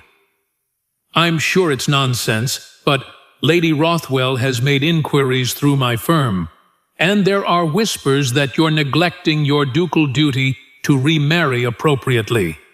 "Miss Thornton is an exemplary governess," Gabriel said, his voice harder than intended. "These rumors are malicious nonsense." "Of course, Your Grace, of course." Harrison took a measured sip of port. "But perception matters in your position. The Duke of Ashford cannot be seen to be involved with a woman of no standing. Your position requires a duchess who can manage your social obligations, navigate London society, represent your family with appropriate dignity. And Lady Lily needs a mother of appropriate rank, someone who can ensure her own eventual marriage to a suitable gentleman. Gabriel's hand tightened around his glass. I'm aware of my responsibilities. I don't doubt it, Your Grace. I only mention it because Lady Rothwell has been vocal in her concerns. She believes you're becoming inappropriately attached, that the household has developed an atmosphere that is, shall we say, too informal for a ducal residence. After Harrison departed, Gabriel remained in his study, staring at nothing.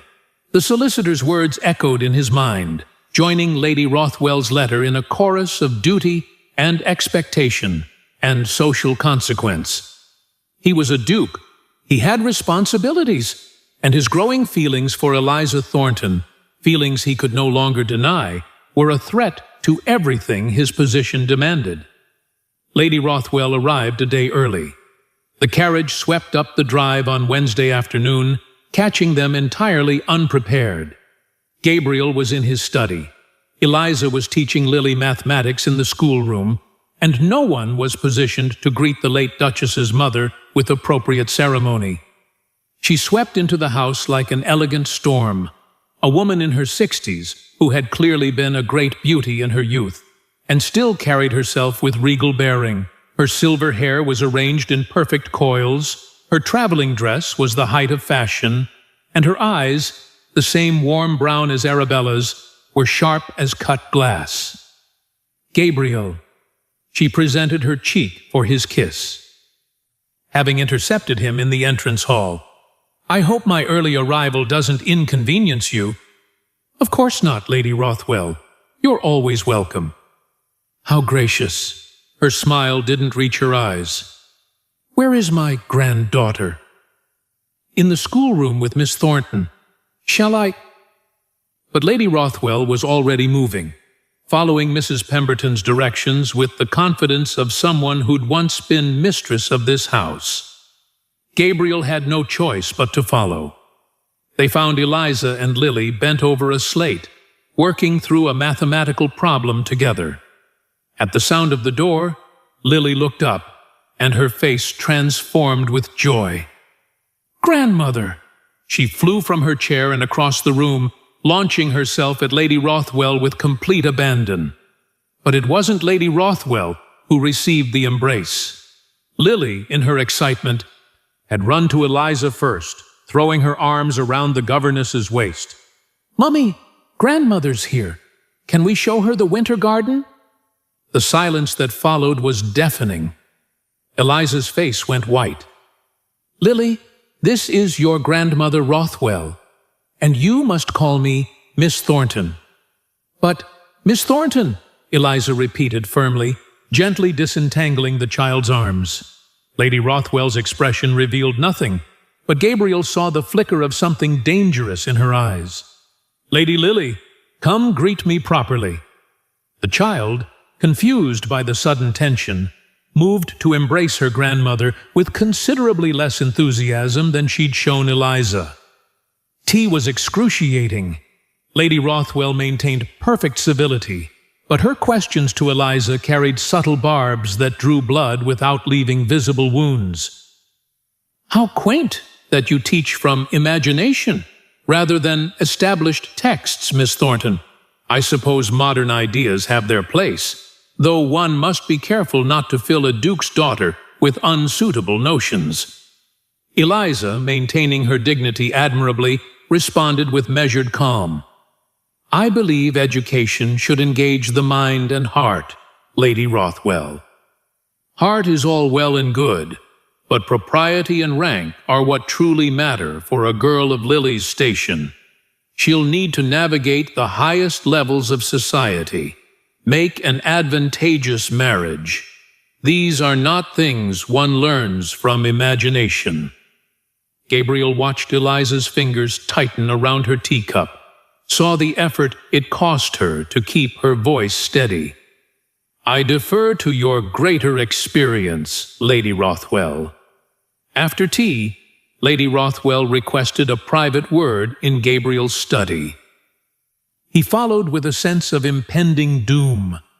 "She's dangerously attached to that governess," Lady Rothwell said the moment the door closed. "And unless I'm mistaken, Gabriel, so are you.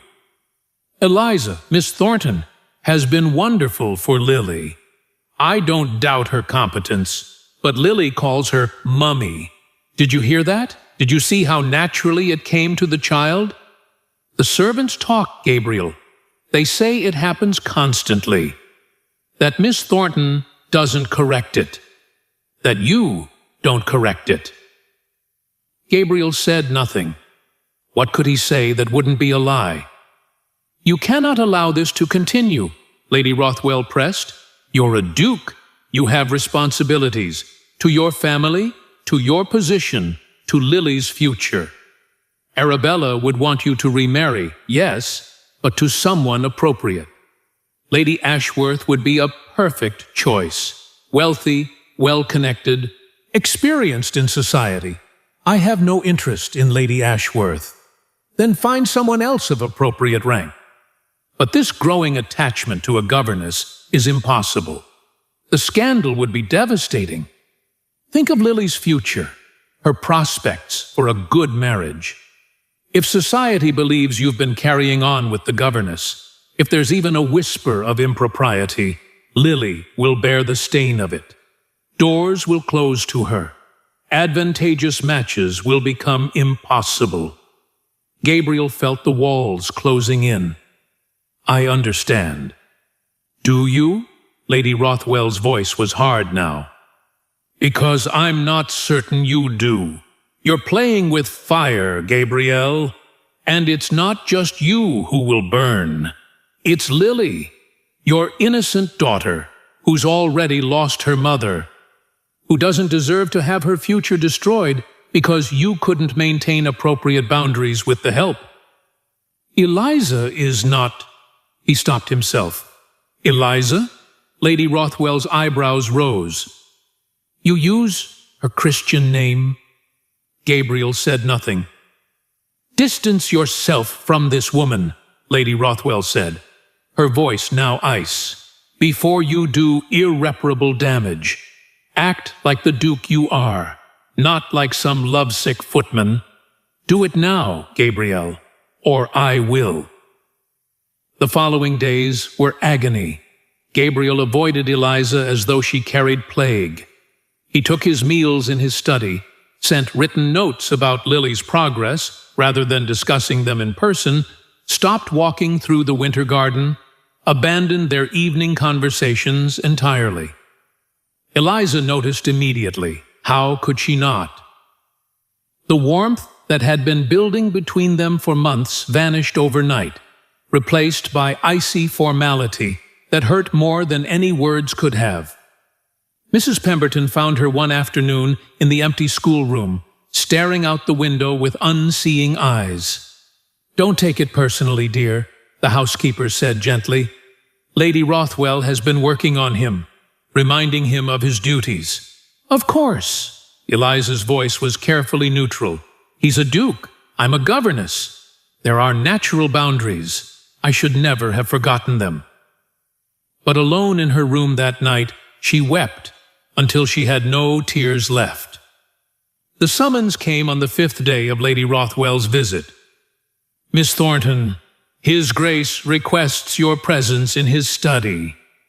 Eliza's hands shook as she straightened her dress and made her way downstairs.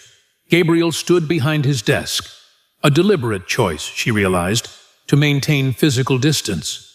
His face was a mask of cold formality. "Miss Thornton, please, sit." She remained standing. "I prefer to stand, Your Grace." A muscle tightened in his jaw. "Very well. I'll be direct. It has come to my attention that certain informalities have developed in this household. Lady Lily has begun addressing you in a manner that is inappropriate. This must stop." The words struck like physical blows. I have never encouraged, nevertheless, it has occurred." He cut her off, his voice like ice. "Going forward, I require you to maintain strict professional boundaries. You are Lady Lily's governess, nothing more." Eliza's chin lifted, pride the only thing keeping her from shattering. "I understand perfectly, Your Grace. Forgive me if I have overstepped my position." "Tell her!" a voice screamed in Gabriel's mind. "Tell her you're protecting her, that the scandal would destroy her, that you're doing this because you love her." But the words wouldn't come. He stood frozen behind his desk, trapped by duty and fear and the weight of expectations he'd carried his entire life.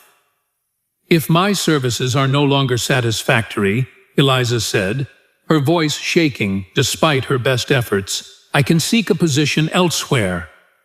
Panic flared in Gabriel's chest. "That won't be necessary, provided you maintain appropriate distance." "You have my word, Your Grace." Each word was coated in frost. "I shall be nothing but professional." She turned and left, her spine straight, her dignity intact. Behind her, Gabriel sank into his chair and pressed his palms against his eyes. In the hallway, unseen, Lady Rothwell nodded with satisfaction. Eliza became a ghost in her own life, present, but not truly there, performing her duties with mechanical precision while feeling nothing at all. Lily sensed the change immediately. "Why doesn't Mummy smile anymore?" she asked Gabriel one evening, her voice small and confused. "You must call her Miss Thornton, Lily." "But why? Why can't I call her Mummy?" "Because it's not proper." "But I don't want proper." Tears spilled down the child's face. "I want my Mummy back." When Eliza tried to enforce the correction, "You must call me Miss Thornton, darling. It's proper." Lily's anguish only increased. "I'm not your mother, Lily. I'm your teacher." Lily ran away crying, and Gabriel, watching from the hallway, felt his heart break into pieces. The letter of resignation appeared on Gabriel's desk 3 days later, delivered by Mrs. Pemberton with obvious reluctance. "She asked me to give you this, Your Grace." Gabriel unfolded it with unsteady hands. The writing was Eliza's, clear and elegant, but marred by what could only be tear stains. "Your Grace, I hereby tender my resignation, effective at the end of the month. I believe it is in everyone's best interest that I seek employment elsewhere. Respectfully, Miss E. Thornton." "She's upstairs packing," Mrs. Pemberton said quietly. "She won't reconsider." "I tried, Your Grace. She's set on leaving." "Thank you, Mrs. Pemberton." After the housekeeper departed, Gabriel sat in the growing darkness, the letter in his hands, staring at nothing. He'd achieved what he thought he wanted: appropriate distance,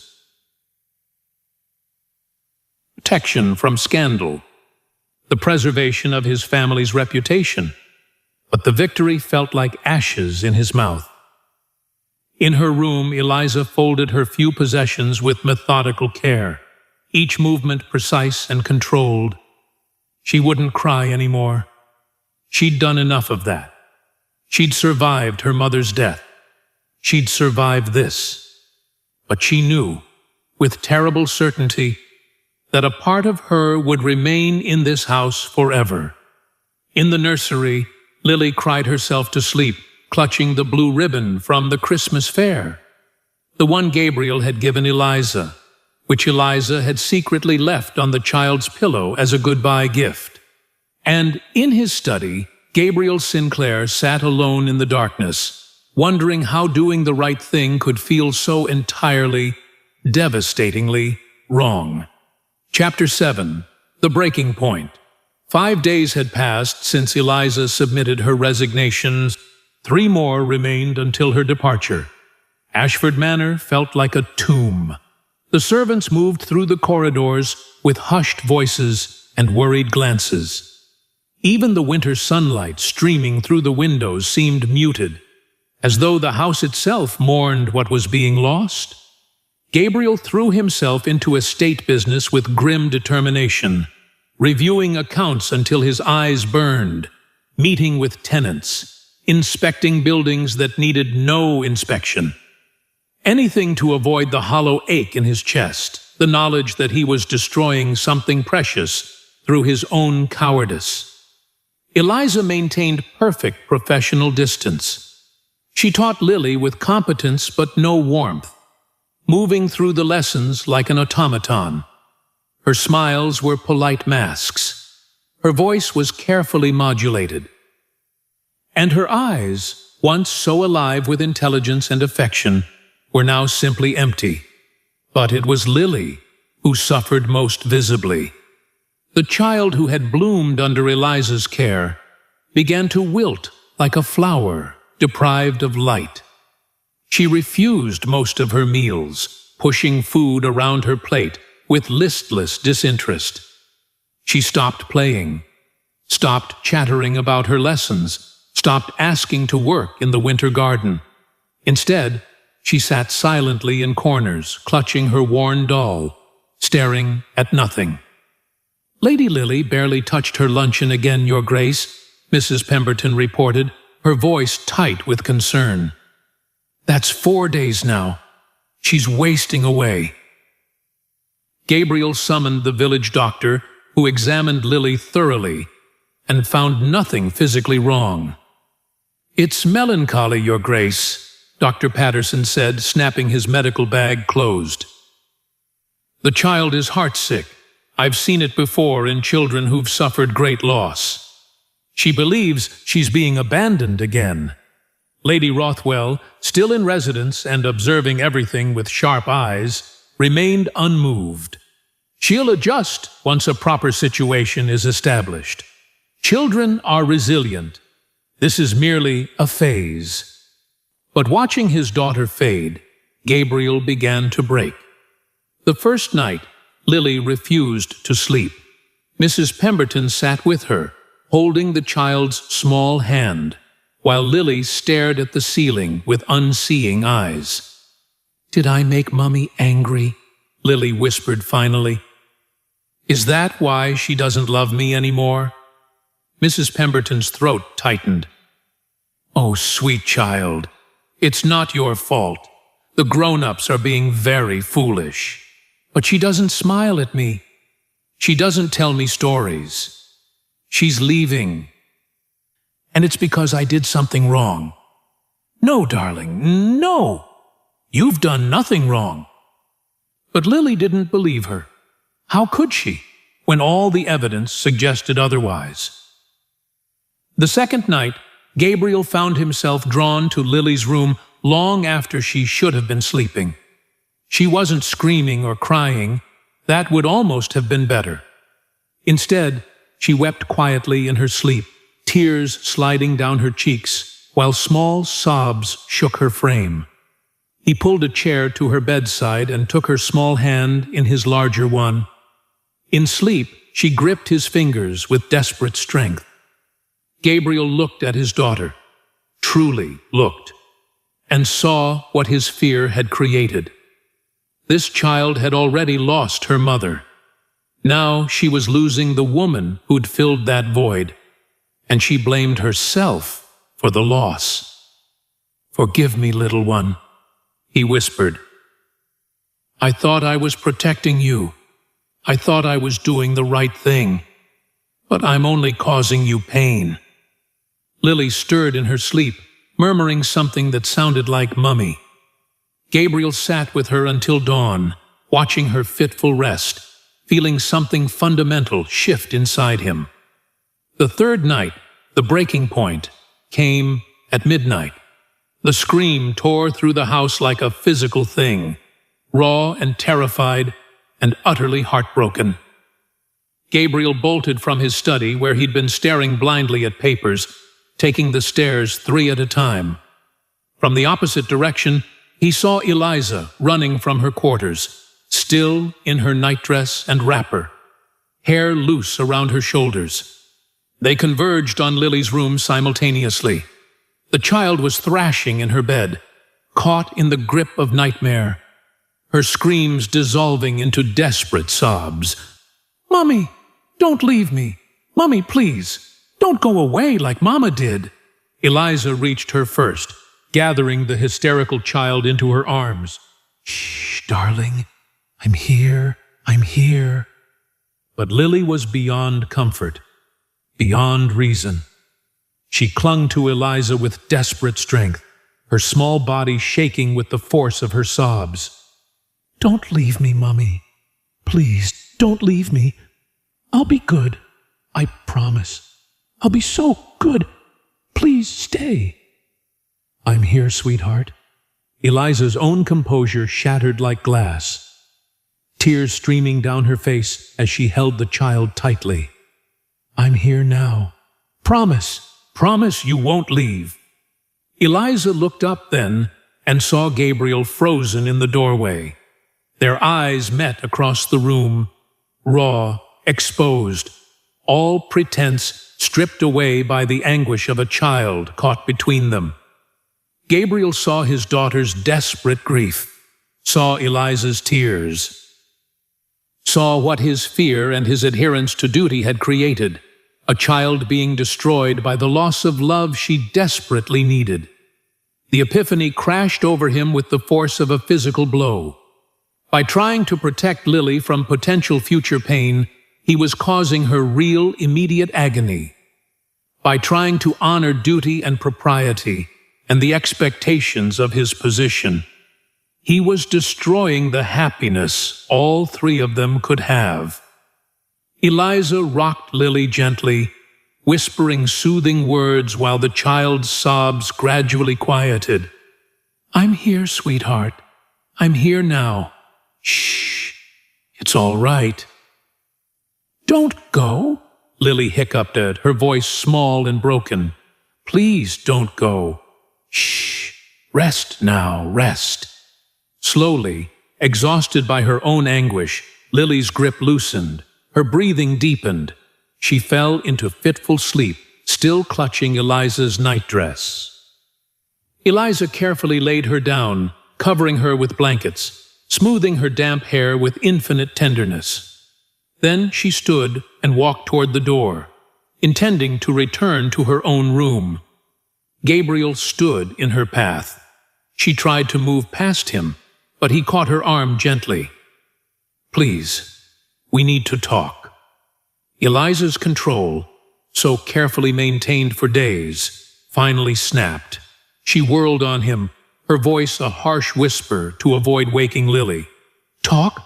What more is there to say, Your Grace? You've made your position abundantly clear." "Eliza, please, don't." The word was sharp as broken glass. "Don't use my name. Don't pretend we're—" She couldn't finish. Gabriel followed her into the hallway, desperate now. "I was trying to protect you, to protect Lily. The scandal." "Protect us?" Eliza's laugh was bitter. "You made your daughter believe she's losing another mother. You made me—" She stopped, trembling. "Made you what?" "You made me love her." The words burst out, raw and agonized. "You made me love her, and then you sent me away." Her voice broke. "I vowed I would never do this. Never let myself care like this. My mother warned me. Never love a man whose world you cannot share. Never reach above your station. And I didn't listen. I let myself love that child as if she were my own. I let myself believe." She pressed her hands to her face, unable to continue. Gabriel stepped closer. "Believe what?" Eliza looked at him then, her face wet with tears, her eyes filled with anguish. "That I might belong here. That you might. But I was a fool.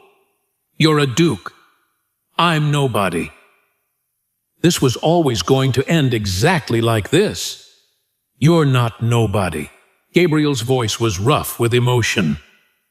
You're what? Eliza demanded. What am I to you? Your daughter's governess?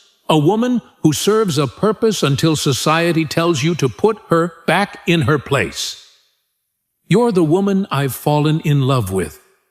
The words dropped between them like stones into still water, rippling outward into silence. Eliza stared at him, stunned into immobility. Gabriel's carefully constructed control shattered. The words came tumbling out, unstoppable now. I've been falling in love with you for weeks, watching you with Lily, talking with you in the evenings, seeing your intelligence and kindness and strength. And it terrified me. I thought, after Arabella, I thought I could never love again. I vowed I wouldn't. Because loving means you can lose, and I couldn't survive that pain again. Don't do this, Eliza whispered. I tried to push you away. I told myself it was duty, propriety, protecting Lily's future. But the truth is, I was protecting myself from fear, from the possibility of loss. And in doing so, I've hurt the two people I love most in this world. You don't love me. Eliza shook her head, backing away. You can't. Gabriel followed, closing the distance between them. But I do. Heaven help me. I do. Then you're a fool. Eliza's voice broke entirely. Because I'm the schoolmaster's daughter who vowed never to love anyone, who spent her whole life building walls to protect her heart, and you've destroyed every one of them. She was crying now, openly. I love you, and I love Lily. And it's going to destroy me because this cannot be. Your world won't accept it. Lady Rothwell made that abundantly clear. Then we'll face that world together. You don't understand what you're asking. Eliza's voice was desperate now. The scandal will follow us everywhere. Your family, your peers, they'll never accept me. Lily will suffer for it. People will call her the governess's stepdaughter, treat her as tainted by association with someone so far beneath her station. Or they'll see that love matters more than rank, that happiness is worth fighting for. And if they don't, if the doors close, if Lily is excluded from society because her father married the help, Gabriel took both her hands in his. She didn't pull away, though she trembled like a bird. Then we'll make our own society, the three of us. And anyone who truly cares for us will accept our choice. You say that now, Eliza whispered. But in a year, 2 years, when the invitations stop coming, when other dukes won't associate with you, when Lily struggles to find a suitable match because of me, will you still feel the same? Yes. Gabriel's voice was absolute. Because a life of cold propriety without you is no life at all. These 3 years since Arabella died, I've been existing, not living. You've brought me back to life, Eliza. You've brought all of us back to life. They were inches apart now, the hallway dim around them, the house silent except for their ragged breathing. I'm so afraid, Eliza whispered. So am I. But I'm more afraid of losing you. Your Grace, Gabriel. His voice was soft but insistent. Please, just Gabriel. Gabriel. She tested his name on her lips, and something shifted in both of them. If I say yes to this, if I stay, there's no going back. For any of us, we'll be choosing a hard path. Then we'll walk it together. He reached up, gently touching her face. Eliza closed her eyes, leaning into his hand, as though it were the only solid thing in a tilting world. "I love you, Eliza Thornton. Will you give me the chance to prove it?" Eliza opened her eyes and looked directly at him. The fear was still there, would perhaps always be there, but alongside it was something else. Courage. The courage to choose love despite everything. Despite her mother's warnings. Despite the scandal. Despite the certain knowledge that the path ahead would be difficult. She didn't answer with words. Instead, she rose on her toes and kissed him. It was gentle, tentative, filled with 3 months of longing and fear and hope. Gabriel's arms came around her, holding her as though she were something precious and fragile and infinitely dear. When they finally parted, both were trembling. "Yes," Eliza whispered. "Yes." Down the hall, Mrs. Pemberton watched from the shadows, a smile on her weathered face. She quietly closed Lily's door, leaving the child to her peaceful sleep. Because somehow, even in her dreams, Lily knew everything was going to be all right. Chapter 8. The Choice That Changes Everything. Dawn broke over Ashford Manor, painting the winter landscape in shades of rose and gold. Gabriel stood at his study window watching the sun rise, having not slept at all. He'd spent the night in this room, alternating between pacing and sitting in motionless contemplation, working through what he knew he must do. Finally, as the first light touched the horizon, he turned to face Arabella's portrait. She smiled down at him eternally, captured in that moment of pure joy, forever young, forever lost. For 3 years, he'd avoided looking at this portrait for too long, afraid of what it would awaken in him. Now, he stepped close and spoke aloud to the painted image. "I loved you, Bella. I will always love you. You were my first love, and you gave me Lily, the greatest gift of my life." His voice was steady, certain. "But you're gone, my dear, and I'm still here. I'm still alive, and I've found someone who makes me feel alive again." The portrait didn't answer, of course, but in his mind, he could hear Arabella's voice, bright and certain, the way she'd always been. She would be laughing at him, he thought, laughing at how long it had taken him to see what was right in front of him. "You always said life was meant to be lived fully, with an open heart," he continued, touching the frame gently. "You wouldn't want me to bury myself in grief forever, would you?" And suddenly, he knew, with absolute certainty, that Arabella would want him to be happy, would want Lily to have a mother's love, would want the house to ring with laughter again, instead of echoing with silence. "I'm going to choose love again, Bella," he whispered. "Thank you for teaching me how." He didn't take down the portrait. She would always be part of their family story, part of who he was. But he could move forward now without guilt, without the crushing weight of feeling like he was betraying her memory.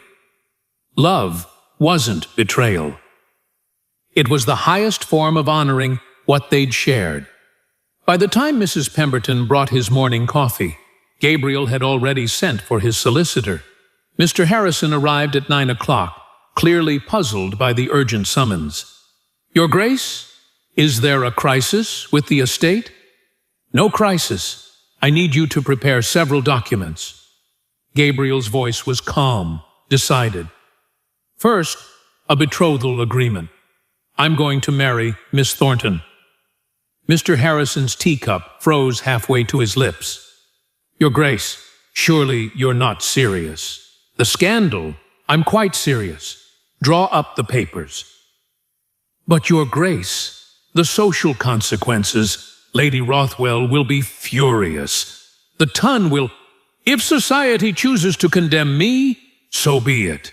Gabriel's voice was hard as iron. My title and lands are secure. I have enough influence to weather disapproval. What I cannot weather, what I will not weather, is a life without love. Mr. Harrison set down his cup with trembling hands. Lady Rothwell, I'll handle Lady Rothwell. You prepare the documents. I want this done properly and legally. Miss Thornton will be protected, regardless of what society thinks. After the solicitor departed, still sputtering protests, Gabriel allowed himself a small smile. The first battle was won. Now for the harder one. He found Lady Rothwell in the breakfast room, taking her morning tea with the particular elegance she brought to everything. She looked up as he entered, her expression cooling immediately. Gabriel, you're up early. Lady Rothwell, I need to speak with you. If this is about the governess's departure, I believe that matter is well in hand. I'm going to marry her. The words dropped into the room like stones. Lady Rothwell went very still. I beg your pardon? I'm going to marry Eliza Thornton. I wanted you to hear it from me directly. Lady Rothwell set down her teacup with exaggerated care. Gabriel, this is madness. Arabella would be happy that Lily has someone who loves her, and that I've found happiness again. I believe that with all my heart. The scandal will be enormous. Lady Rothwell stood, her composure cracking. You're a duke. You cannot marry a governess. The Ton will crucify you. Lily's prospects will be destroyed. Have you thought about that? Have you considered what this will do to your daughter's future? I've thought of nothing else for days. Gabriel's voice was quiet, but absolute. And I've realized that Lily's future happiness matters more than her social standing. She needs a mother who loves her. She needs a home filled with warmth. And yes, some doors may close, but I'm prepared to face that. This is insanity. Perhaps, but I'm doing it regardless. And I hope in time you'll accept my choice, because I would like you to remain part of Lily's life. But if you cannot support this, I will understand, and you'll see considerably less of us. The threat was clear. Lady Rothwell could accept his decision or lose access to her granddaughter. She sank back into her chair, studying him with sharp eyes. She truly loves Lily, as much as any mother could. And you truly love her? More than I thought possible. Lady Rothwell was silent for a long moment, her fingers drumming against the table. Finally, she sighed, a sound of resignation mixed with something that might have been grudging respect. Arabella always said you were too proper, too bound by duty. She wanted you to be brave. A pause. She would have liked this, I think. Your governess. She has spine, at least, and heart. Does that mean? I don't approve, Lady Rothwell said firmly. I think you're making a terrible mistake. But I won't stand in your way. And I won't abandon Lily over this. Someone needs to help that child navigate society with a governess for a stepmother. It wasn't enthusiastic support, but it was acceptance. And right now, that was enough. Gabriel found Eliza in the schoolroom with Lily. The child was noticeably brighter this morning, sitting up straight, working through her mathematics with something approaching her old enthusiasm. She looked up as he entered, and her smile was tentative but real. Papa, look, I've solved the problem Miss Thornton set me. Excellent work, darling. He turned to Eliza, who was watching him with guarded hope in her eyes.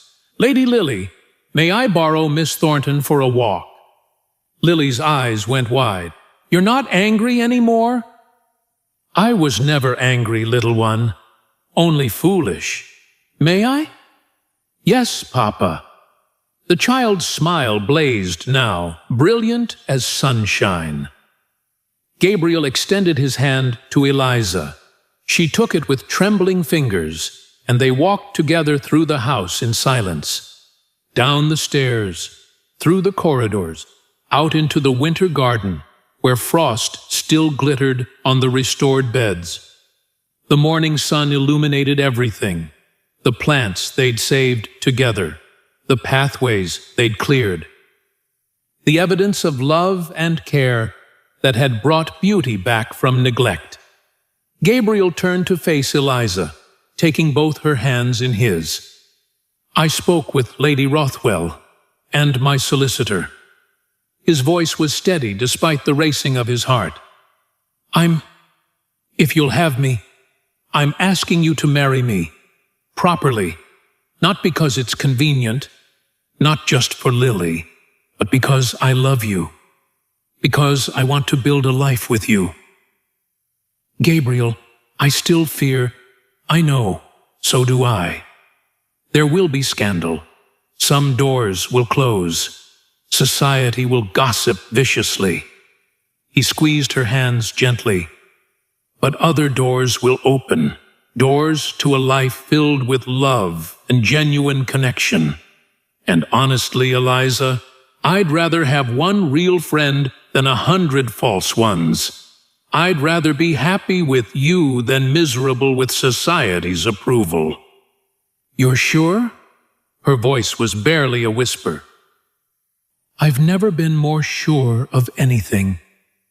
Tears filled Eliza's eyes, but she was smiling, truly smiling, for the first time in days. "Then yes, I'll marry you." Gabriel pulled her into his arms, holding her as though she were the answer to every question he'd ever asked. For the first time since Arabella's death, he felt complete. "Shall we tell Lily together?" They returned to the schoolroom hand in hand. Lily looked up from her work, her eyes going wide at the sight of them. Gabriel lifted his daughter onto his lap, Eliza kneeling beside them so they were all at eye level. "Lily, darling, how would you feel if Miss Thornton, if Eliza, stayed with us forever?" "Forever and ever?" The child's voice was breathless with hope. Eliza took Lily's small hand in hers. "Forever and ever. I'm going to marry your papa, and I'll be your mama. If that's all right with you." For a moment, Lily was absolutely still, as though afraid that moving might shatter the dream. Then her face transformed, pure joy radiating from every feature. "You'll really be my mummy? My real mummy?" "I'll really be your mummy." Lily threw her arms around Eliza first, then reached for Gabriel, pulling them all together into an embrace that felt like coming home. "I love you, Mummy. I love you, Papa." "We love you too, darling," Eliza whispered, tears streaming down her face. "So very much." In the doorway, Mrs. Pemberton watched with glistening eyes, dabbing at them with her handkerchief. A family. Finally, blessedly complete. That evening, Gabriel sat at his desk, writing letters to his peers, formally announcing his engagement to Miss Eliza Thornton. He didn't apologize. He didn't explain or justify. He simply stated the facts with quiet dignity. Some responses, he knew, would be cold, others might be warm, but as he sealed each letter with his ducal crest, he felt lighter than he had in years. The weight he'd carried since Arabella's death had finally lifted. In her room, Eliza sat at her small writing desk, penning her own letter. "Dearest Sarah, you were right, dear friend. I was protecting my heart by deciding happiness was impossible. But it turns out, love is worth the risk. It's worth everything. I'm going to marry the Duke. Yes, there will be scandal. Yes, society will condemn us. But we'll face it together, Gabriel, Lily, and I. Wish me joy, Sarah, because for the first time in my life, I believe I deserve it.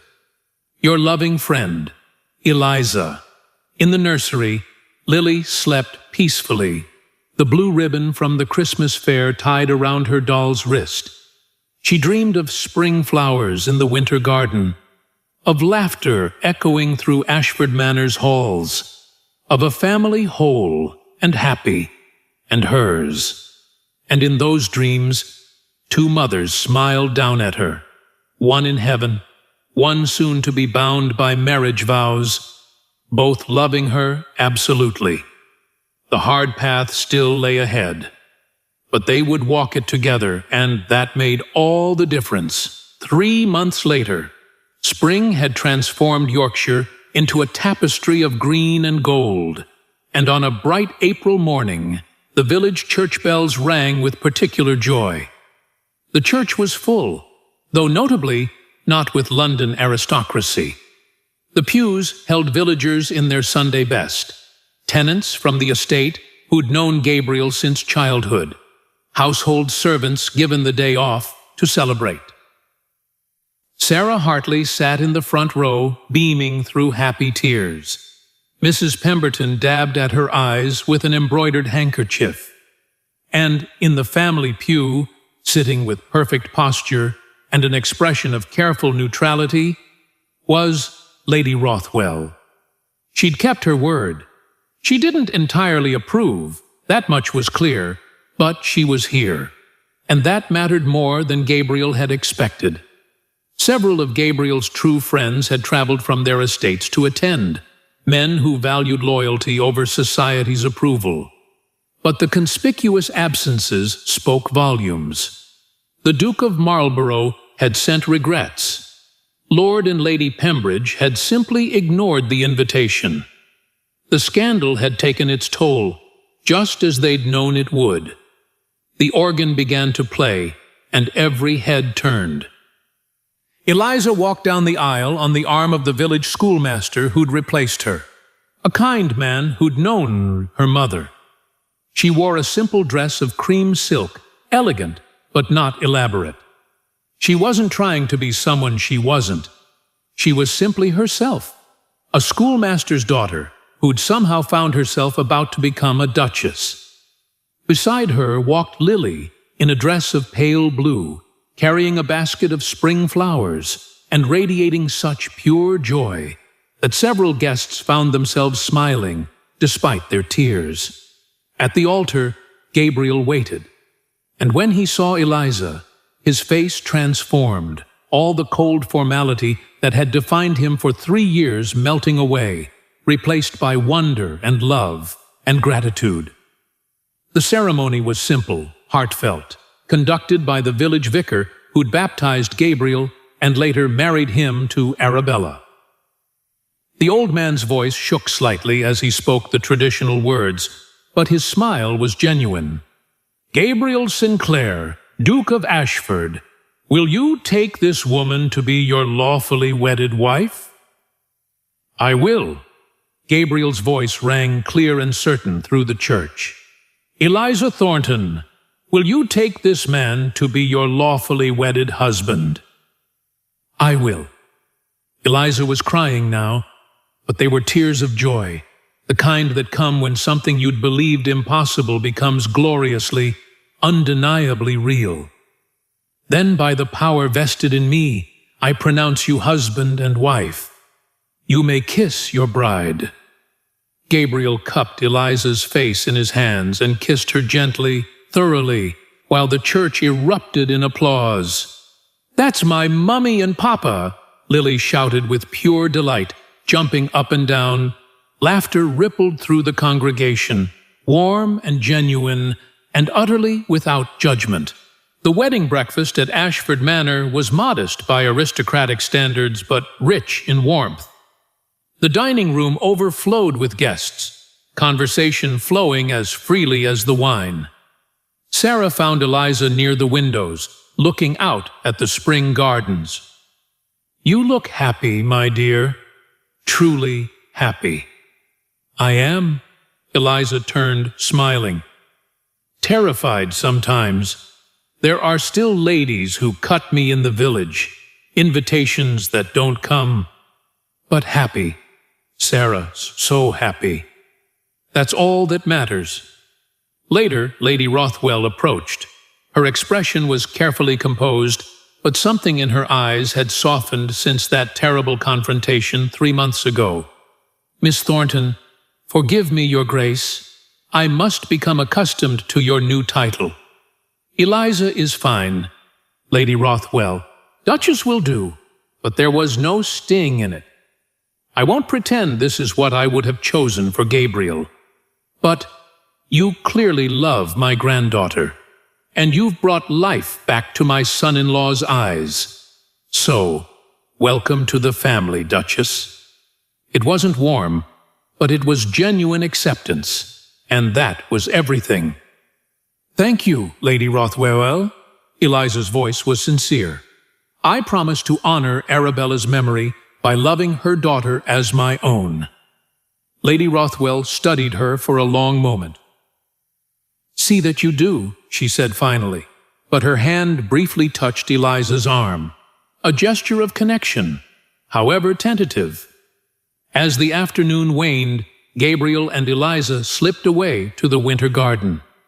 It was in full bloom now, roses climbing the trellises, lavender scenting the air, everything Arabella had planted thriving once more.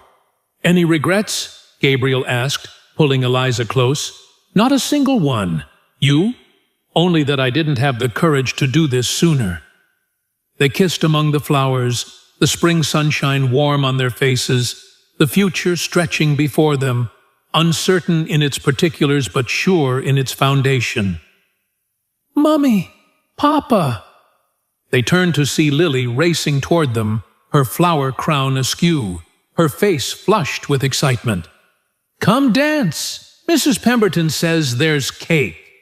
She grabbed both their hands, pulling them back toward the house where music and laughter spilled from the open windows.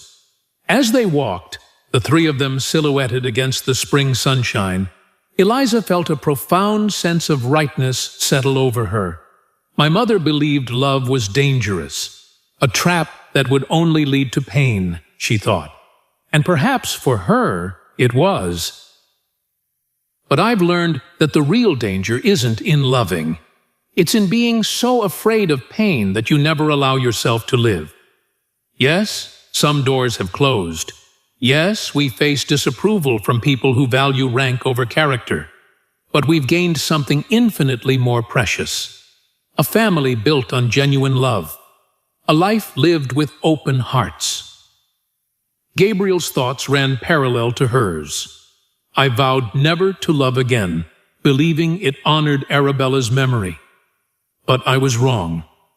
The greatest way to honor someone you've loved is to keep your heart open, to let their legacy be love itself, continuing forward. Arabella taught me how to love. Eliza has taught me how to love again. And together, we're teaching Lily that love is always worth choosing, even when it's difficult. They reached the house where their guests were celebrating, not the grand ton, but real people who truly cared for them. "Come on, Mummy! Come on, Papa!" Lily called, already racing ahead. Gabriel and Eliza followed hand in hand, a duke who chose love over duty, a teacher who chose courage over fear, and the child who brought them together. A family, imperfect but real, and that, they both knew, was more than enough.